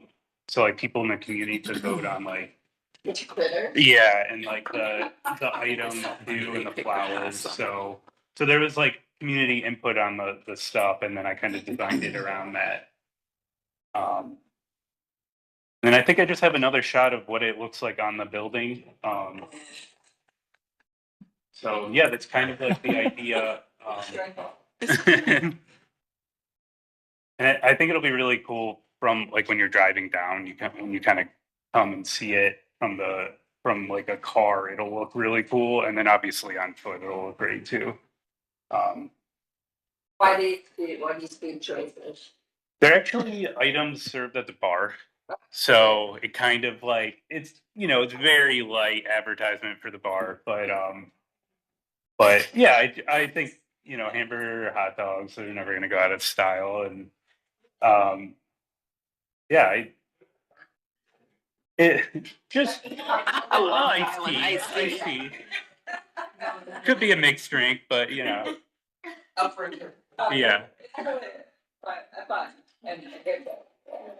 Thanks. I actually really like the way that the grasses or whatever they are kind of start at that datum line. It works, Yeah. I kind of had a lot of different designs with the grass, but I ended up going with that because I don't think I can actually fit between the fence and the wall. So it kind of makes it rounded a little bit. But it grounds it, yeah. Yeah. So, all right. So Neighborhood Critters, are you gonna? I will move approval of the Neighborhood Critters mural. Second. Just a quick question, sorry, because I stepped out. Do you live in the neighborhood? Yes. Okay, awesome. Yeah. I live up the street. I'm right across from Metropolitan Coffee. I live on Alvin. I'm on Alvin. Oh. Yeah. You should meet for a hamburger or a hot dog. All right, we have a motion. Are you ready to second? Oh, sorry. Yeah, just to add on to what Mike was saying about the project, like he said, Broadview has been one of our primary focus of work over the past few years, as it's been one of the more neglected corridors in the neighborhood. So this is just one of a multitude of things that we have planned to help improve the corridor. And one thing that I also wanted to add on as a part of the community input that's part of this project, in addition to the voting on elements that are part of the mural. After it's completed, we do plan to hold kind of an unveiling event / community celebration. We're not sure of the date yet, but we are very excited about that. So thank you.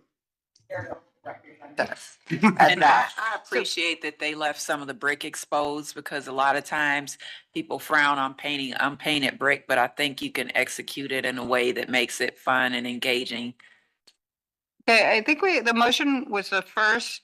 Were you the second, Erica? Or did you make a second? Do you know? I will make a second. Okay. Second. Councilmember Life was first, and then Miss Anthony. Okay, call the roll. Anthony? Yes. Fluker? Curry? Yes. McCray Scott? Yes. Sergeant? Slife? Yes. Motion carries. All right, we'll see it soon. The last public art presentation is the Art Garden TA. It's another one of the Transformative Art Fund murals in Stockyard Lounge. This is 5913 to 5915 Dennison. Do you swear to tell the truth, the whole truth, and nothing but the truth, as you shall answer to the penalty of perjury? Yes, I do. Welcome.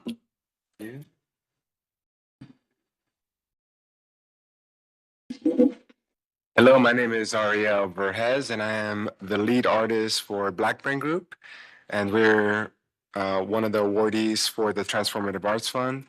Our focus is looking at Ohio City and Clark Bolton, with a heavy concentration in the Stockyards neighborhood, with support from Metro West as our institutional partner, and Councilwoman Santana's office as our community partner, as well as support from Mayor Bibb's office, Assembly, Julio de Burgos, and the local residents. So our project is the Art Garden, where we're looking at No Pressure, No Diamonds, which teaches young artists from sketch to wall. From that, the fruit of their tutelage is that they're going to help out with the 10 or so murals that we're going to be doing, as well as some sculpture projects. For this one in particular, we're looking at Stockyard Lounge, and the owner of the property, as well as the business owner, has this beautiful space that is a community event space or workshop space with residential on top for artists' visits and just overall like rentals. And one of the things we're looking at is the side of her building, which in the previous slide was the outline green. And then, and then with a little peekaboo that comes to the front a little bit, so the main element of the piece will just wrap around a little bit. And the wall is brick, so we're looking at masonry for prime, and then going into the colors. We can get to the next slide. I believe we'll have the artwork. So yeah, okay, this is the building and the adjacent buildings around it, so we can see more contextual. We can go to the next one. More front side. That's what we were saying, like it'll be nice for some of the elements to peek over to the front, and then going towards the highway on Dennison, where you won't see the main art, just the peekaboo sections. So this is the artwork, which is the peace tree, and it came from the owner. She wanted to tell a story of peace and brotherhood. Her family is from Lebanon, so they're dealing with a lot of family and political issues. But how can we, tell that story in a beautiful way. And there were a lot of elements that she wanted to communicate. So for the main composition, we landed on a mandala, which is a geometric shape that allows for repetition in a lot of elements and in a structured way so that we can tell a complex story without getting extremely busy, So with that, the crux of it was, pieces at the heart of the matter. So it's a heart-shaped seed that then from that blooms the olive branches that go up, and then the cedar branches that go down. So it's like fortitude and peace are the symbols of those two trees. And then the different flowers, represent brotherhood and family and union. And then here's the rendition of what it'll look like on the building with some of the peekaboo elements. And that is the most of it for the art. Just as far as maintenance, we have a recommendation of reapplying the clear. That'll be the last step, every 3 years, so that we can get a 9 to 12 year lifespan with that maintenance plan. But unfortunately, that can't be. That's not part of our project because we have to be done by August, by September. So it'll be through the private owner's purview. Yep. Quick question. I'm sure the answer is going to be yes, but I'm going to ask Yes. anyway. Have the adjacent property owners fully engaged, like in the one to the left? Like, are they? Have they seen this? Have They've they been informed that something is going on, but they haven't seen it? in full at this level. And is this for final? This is for final, yeah.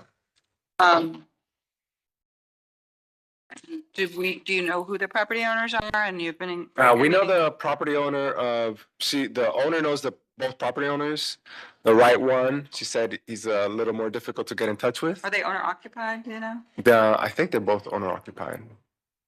And then the adjacent one, the gentleman there, he's usually present there. So that's an easy, conversation to have with him. And Councilwoman Santana is supportive, and she sent a letter. I mean, I really love it. I just sometimes when it's this proximate would want to know that an adjacent something's going property on. owner has seen this and they're supportive.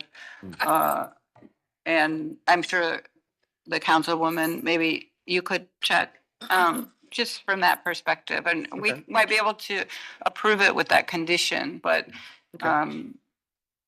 normally. If that's something where I can create a form, document Yeah. the event and send it as an email. Yeah, normally with in a commercial area, it's a little bit different, but when it's up against somebody's owner occupied property directly next door, we would just want to make sure that they had seen it and that they. She's seen it. I sent it to her. I don't see a response, but she did see it.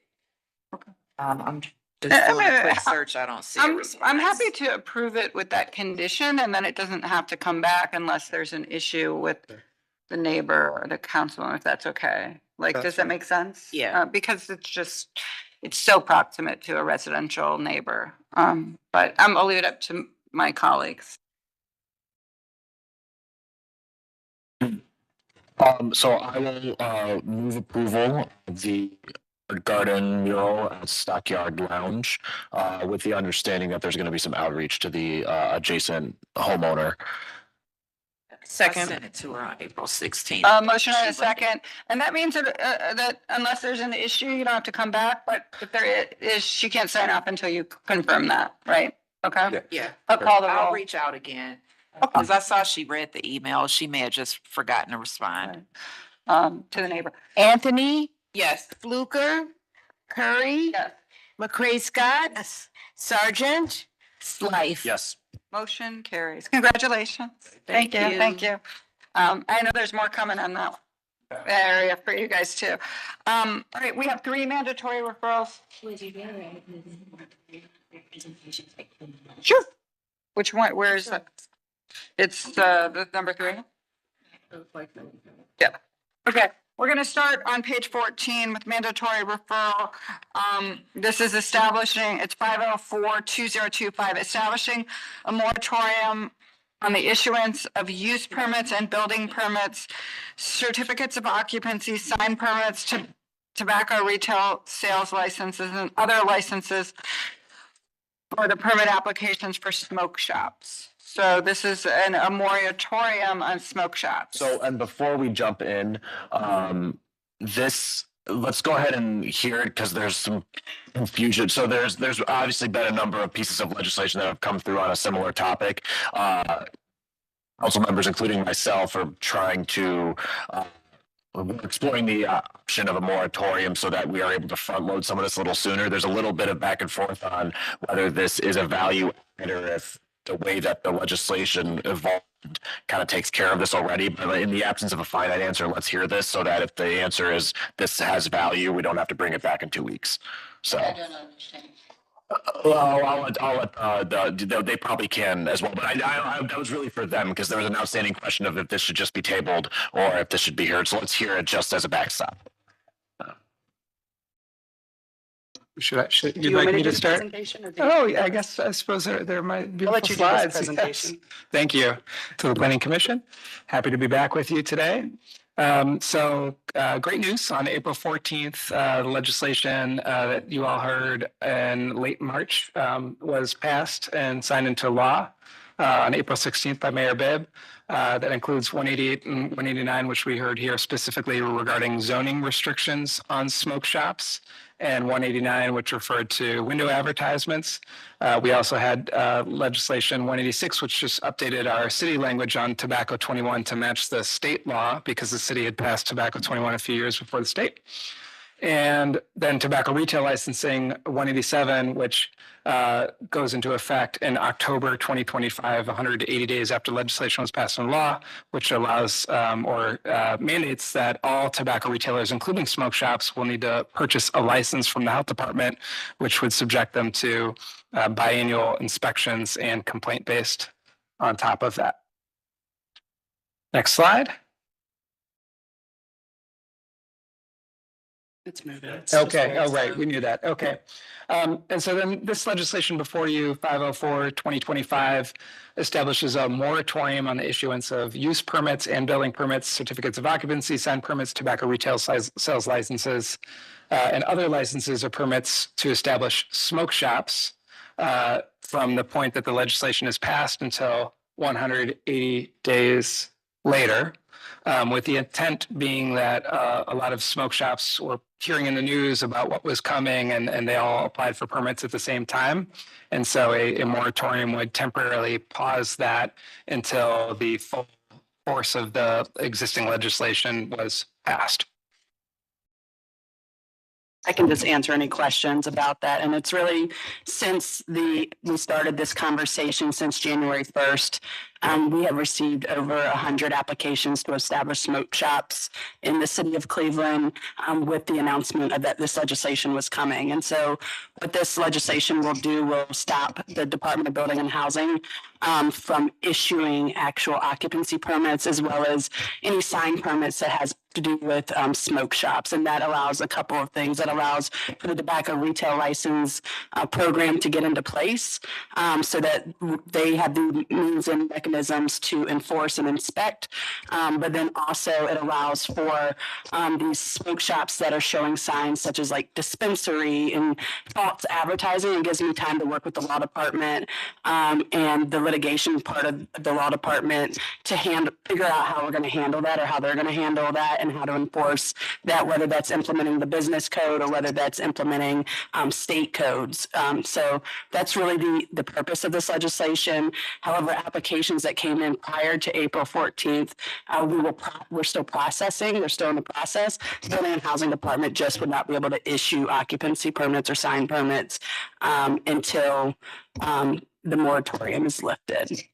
And anything that's come in after April 14th, which we've had a substantial amount come in after April 14th, they will be subjected to the current regulations, which are now, they'll end up at the Board of Zoning Appeals. They'll get a letter of nonconformance for the use because there's essentially no place left for smoke shops to go. And yeah, so really the intent of council, to speak to what Ms. Leonard said about kind of the rush of applications through the end of the year and this sort of proliferation of signage, knowing that there's these changes coming. The intent of council is to sort of kind of create a hard stop so that there's not people that are essentially being able to benefit from having kind of tried to get in while all these conversations are unraveling. Yeah. Makes sense. Okay. I'll move approval since I'm the sponsor of the legislation. I second. First and a second, call the roll. Anthony, Yes. Blucher, Curry, Yes. McCray Scott, Yes. Sergeant, Slife. Yes. Thank you. Dave, ever since the first presentation, now I can't keep around. Everywhere. I'm like, every day, everywhere, it's changing every day, like every day, every day. Yeah, it's too much. I'll be out there. Madam Chair, I do have a question. It might be a little off the subject, but how are you going to differentiate the smoke shops from the ones that are selling cannabis when some of the smoke shops are selling cannabis? So we know exactly which, the ones that are state licensed by the Division of Cannabis for the state of Ohio for adult use and medical, have to display the logo that was in the original presentation. But we also have a list of the state license. So they have to, the state maintains a database that our GIS professional pulls in. So we know exactly which 6 are there. There's one more coming now in the steel yard. That's new construction. I think you guys might have saw that today. So we know exactly. So if you're not one of those 7 and you are a dispensary, you're more than likely, if you're selling more than 20% of those smoke shop products, you're designated as a smoke shop. And so you're not to be selling cannabis as the state licensed facilities are. Now, the smoke shop products, the state allows you to sell those, and that's your division. Yeah, it's going to be tough. I mean, they're selling all sorts of stuff that technically is legal because of the U.S. Farm Bill from 10 years ago. And the state has a proposed set of regulations that would end a lot of that. But there's been no move to have that legislation heard at the state level. So we got to keep pushing. Thank you.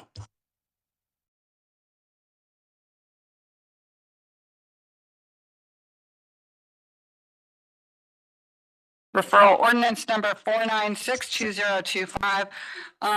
This is authorizing the Director of Capital Projects to enter into a project development agreement with the Board of Commissioners of the Metro Parks for the Cleveland Metropolitan Park District.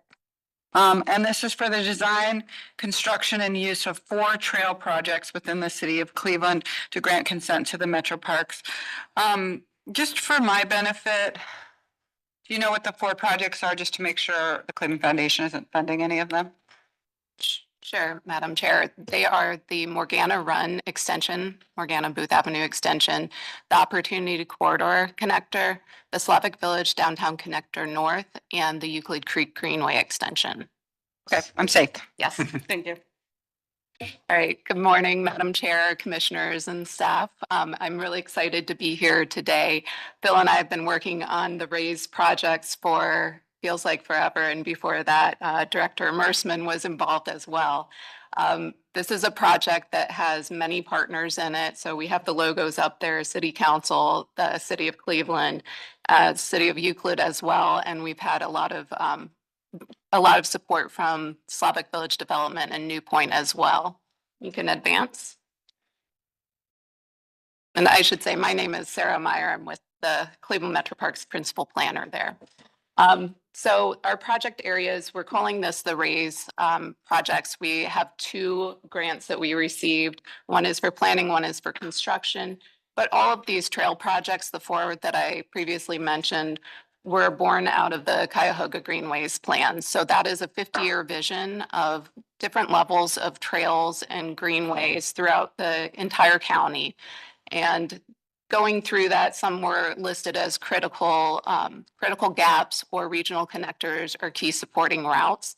And this RAISE planning project with those 4 trails was agreed upon by the Cuyahoga Greenway Partners, which is a group of planners and agencies that work in the transportation space. So it includes the city, it includes Cuyahoga County Planning Commission, Department of Public Works, RTA, Cleveland Metro Parks, and various others, like Cleveland.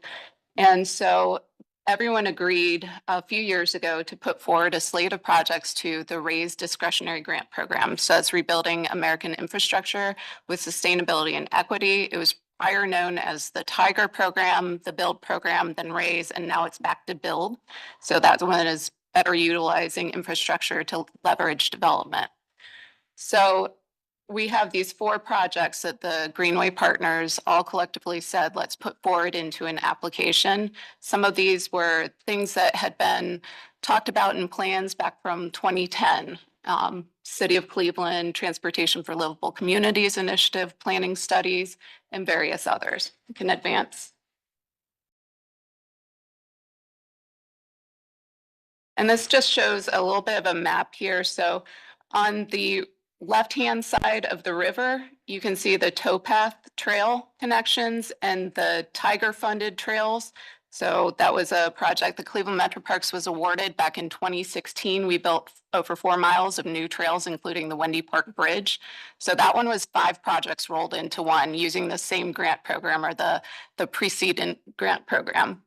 And so we came up with, through the Greenway Partners, through partnerships with the city, this slate of 4 projects to go after planning funds for back in 2021. And so we put forward those 4, the Slavic Village Downtown Connector North, and then Morgana Run Booth Avenue Extension, the Opportunity Corridor Connector, and the Euclid Creek Greenway Extension, because these were all key projects that came from that Cuyahoga Greenways plan and were priorities of the city, Cleveland Metro Parks, and others. And so the planning grant that we received was $950,000 out of a total cost of just over $1.5 million. The city of Cleveland committed match funding for that as well, $315,000. It was funding that was already in the capital improvement program. And so that is $190,000 that was for the Euclid Creek Greenway and $125,000 for the Morgana Run Booth Avenue extension. And so we've been progressing with the design of that project. We took 2 of them, the Euclid Creek Greenway and the Opportunity Corridor Connector, just through feasibility study. So kind of early preliminary engineering to get better cost estimates, see if we really could build them. And then the 2 remaining projects we're taking through full construction documents. And so we applied last year, again, in partnership with the city in February for construction for the Morgana Run Booth Avenue Extension, Slavic Village Downtown Connector North, applied for $19.5 million from the RAISE program, and we did receive that full request. That represents 100% funding. So these projects would not be possible without the community support that we've gotten. You don't have to do technically much in the way of neighborhood engagement, community engagement, but that's not how you build good projects. So that's why the partnership with the city, the CDCs, the extensive outreach was really key to making sure that we're providing projects that are really going to serve the community well. And with the map, you can see how much they help contribute to the network. The Slavic Village Downtown Connector, which is being built in multiple parts, that really creates basically a towpath trail on the east side of the river. And so it's connecting those communities. There's other projects like the Garfield Boulevard Connector, which is that orange dash kind of at the bottom of the map there. That's actively in construction. I was out at that site yesterday. That gives you a connection to the towpath. It loops you through the rest of Garfield Park. It'll run through the Morgana Run extension to the city's existing 2.1 mile Morgana Run trail, and then into the Slavic Village Downtown Connector. The Opportunity Corridor Connector is a little bit longer term, but that'll eventually connect you over to the RTA station at 55th and onto the Opportunity Corridor trail. So huge in terms of creating that full transportation network. And Phil, would you like to say some some words I've had running through. Context, no, I think you're encapsulating well. These are important connections. It's going to provide, not only just connections to the reservations from metro parks, but these key critical components. And even we should mention ODOT, contributing here with the I-77 project. They're going to remove the charred pedestrian bridge over 77, but they're going to construct a tunnel that will help with our network connection here underneath I-77, connect Morgana Run to the Solid Village Downtown Connector Trail. Then the city is also, we're picking up that south project connecting Fleet to Shard from that. So, I mean, you're going to be able to get all the way to Ohio and Erie Canalway through Washington Park over to the towpath, all the way to downtown, under 77, through Chard, through Union Miles, down to Garfield Park Reservation, and then Opportunity Corridor. You'd be able to go same thing, downtown, all the way through University Circle, and then points north, all the way to the Roosevelt Park. So these are really critical projects. And the same thing with Euclid Creek Greenway. A lot of activity going on in North Collinwood in general around here.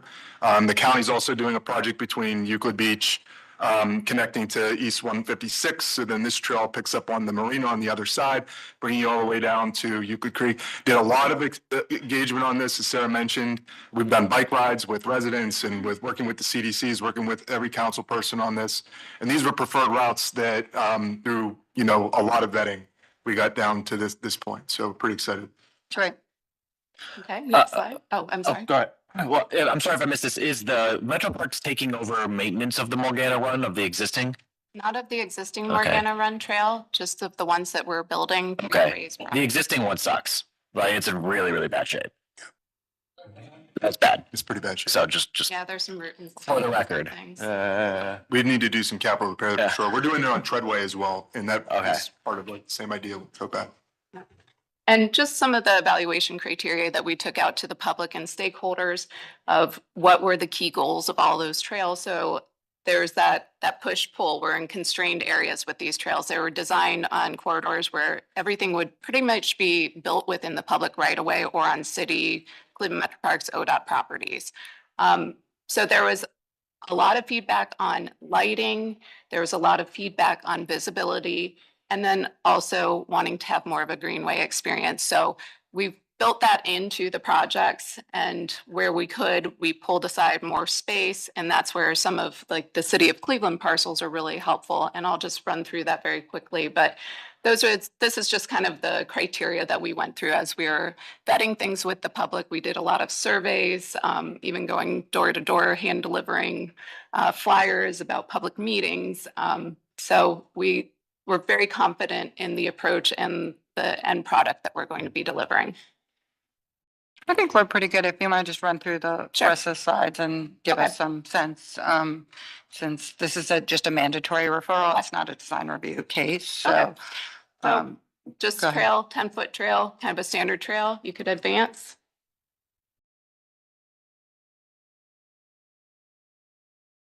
And just where we are in the process, finishing up, and we're going to be picking up design of the rest of the Euclid Creek Greenway with an additional $500,000 that the city of Cleveland City Council obligated back in 2023. And our construction for those two trails is 2025, going out to bid at the end of the year and starting construction in 26. It'll take 2 years. And so that's the award, was the blue trails there, the 19.5 million in advance. And just a little close-up of the Slavic Village Downtown Connector North, 1.6 miles, connects to the piece that ODOT built as part of the inner belt, another piece that they're building in advance.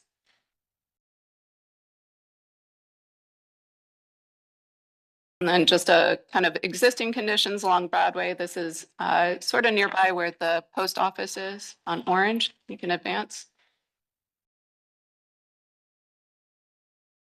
And so we're borrowing space from the accessibly wide cartway and pulling that in to help control speeds. This is just an example of a cross section there. So the trail will be fit in within that right of way. In advance. And the construction for Morgana Run, Booth Avenue Extension.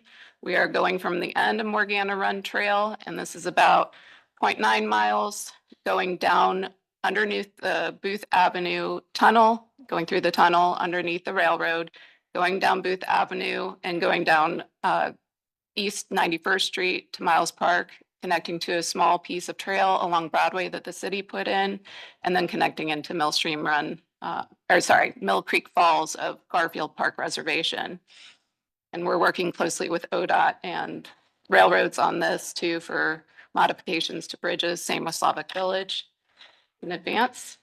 Oh, and just a note here, Thrive 105 93rd called for the trail going along 93rd and easily bump over to Booth and connect there.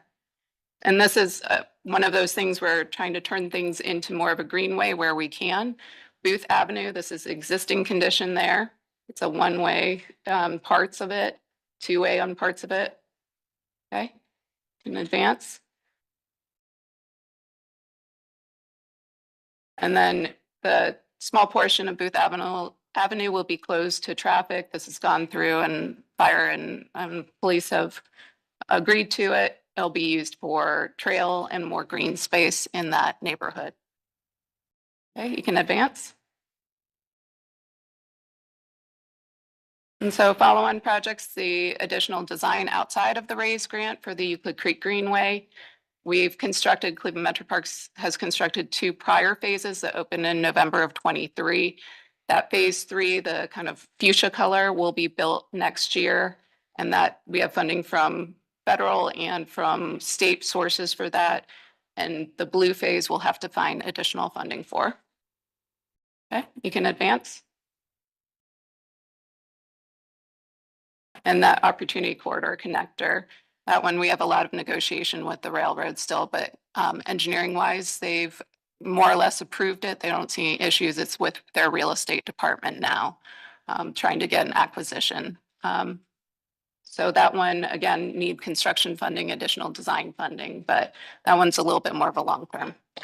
In advance. And as Phil mentioned, there's the various pieces of Slavic Village downtown connector, and the city is taking on design and construction of that south trail next year. And then ODOT will be doing the central portion as part of its I-77 project. Okay, you can advance.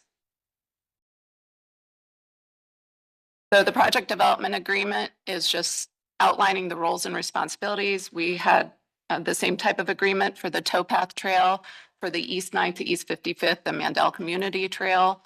And it just shows who's responsible for the design, who's responsible for construction, any financial implications.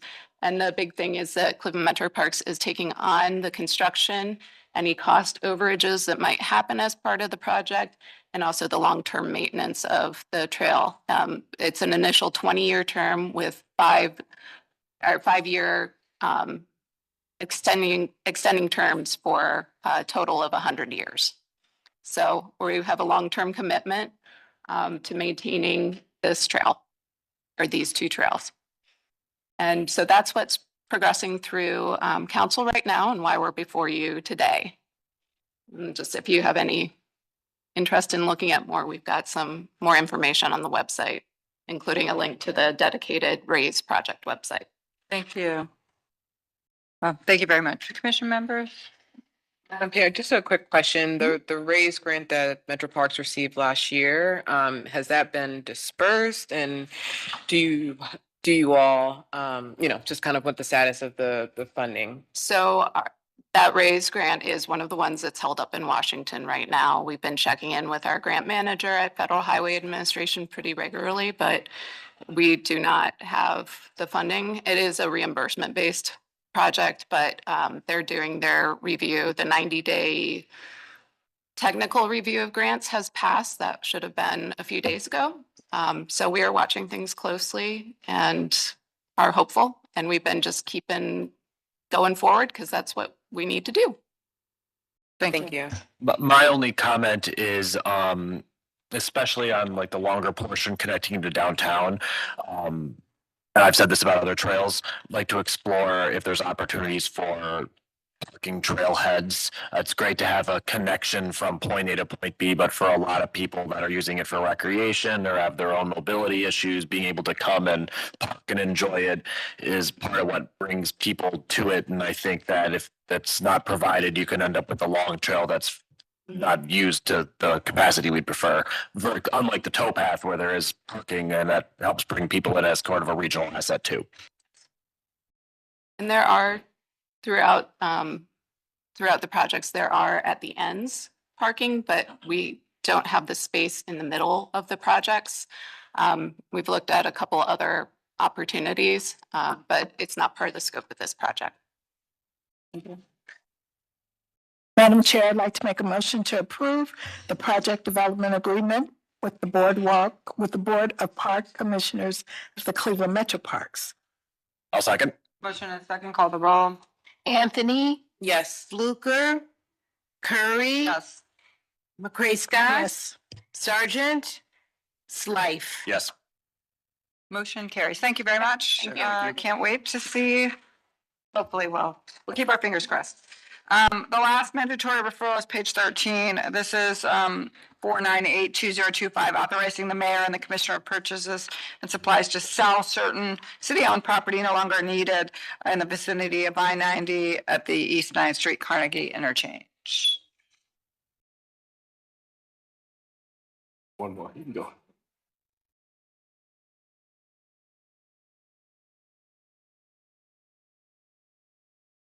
One. You keep going. Yeah, sorry. Yeah, there you go. Dan Doherty, Mayor's Office, Capital Projects, Real Estate Section. This is what ODOT calls their CCG3A improvement project on Interstate 90 Central Interchange. Basically, it's a reconstruction of Interstate 90 between East 9th and Prospect. It also includes some reconstruction and reconfiguring of the ramp connections from I-77 to the south. And there's also a few side street improvements there along Carnegie 22nd and Cedar Avenue. You can go to the next one. So the first parcel that ODOT needs from the city is basically part of this triangular median area between East 14th, East 18th, and Carnegie Avenue. So ODOT needs just a sliver of this parcel for some minor widening of Carnegie, I think, to improve some of the left turn movements from Carnegie to East 14th Street. You go to the next one. Next slide. And this just shows just a detail of what the portion of that parcel that they need. It's just highlighted in yellow. You can go to the next one. The next parcel owned by the city, highlighted in yellow here, it's already within where the freeway is now. So this was acquired by the city back in the 50s when the Interbelt I-90 was constructed. And then ODOT has a standard highway easement over this parcel, obviously, to build and maintain the freeway. So ODOT just now, as part of this project, they just want to own this property now too. So the city's happy to dispose of it. Go to the next slide. Just a couple other things. Yeah, ODOT, I think this project's estimated right now to start a year from now, April 26th. And this is in Ward 5. And we reached out to Councilman Starr. He's aware of the project and he supports the sale. Okay. That's all I have.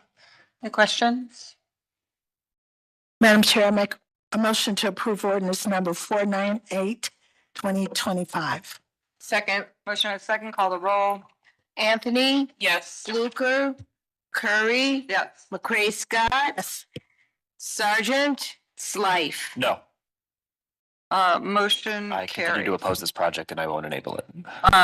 Thank you. So I think that ODOT this is an unnecessary ODOT project. They should be investing in rail. We are a major American city. There's traffic for 20 minutes a day. We're spending millions and millions of tax dollars for a problem that is not a problem, in my opinion. And we needed a new Interbelt bridge. Sometimes you have to go 50 miles an hour on the Interbelt, which is the speed limit. And when we build traffic so that everyone can go faster, that just causes people to get into accidents and die. Done. thank you. I really good to hear today, but unfortunately it passes. I know. It goes back to council. Yes, if you don't rally the troops. I'll maintain my consistency. Yes. All right. There are some administrative approvals. I actually have to abstain from number 3. So I'll just abstain in total unless there's an issue. The Blanket Mills project, we are, and we have some dollars going into Blanket Mills. So, take a look at them and then, I'll need a motion. Madam Chair, I'd like to make a motion to approve the administrative approvals, ordinance numbers 423, 426, 468, 499, 501-2025 on all the aforementioned ordinances. So I'll second. Motion and a second, call the roll. Anthony, Yeah. Fluker, Curry, Same. McCray, Scott, Sergeant, Slife. Yes. Motion carried. All right. So any director's report for your first director's report, maybe? First, when you're here, I had one earlier this month, but we weren't together at that time. So I'll be very brief, just for information. Should anyone be looking for a fun weekend activity, tomorrow is Celebrate Trails Day, April 26th across the country. We are celebrating here in Cleveland in partnership with the Metro Parks, Cleveland Metro Parks, as well as Cuyahoga County and the city of Cleveland. Down at Canal Basin Park from 1 o'clock to 3 p.m. There will be a walk, family-friendly walk, a shorter family-friendly bike ride, and then a longer 8-mile ride for folks who want to go a little bit farther afield. So come with your wheels and walking shoes and join us to celebrate our great trail network that we have here in the city, as well as expansion plans like we've heard about today. And my second item is that our zoning planner posting is still live. It closes in 5 days on Wednesday, April 30th. So would appreciate and encourage any interested applicants to get their information into us by that deadline. That's all for today.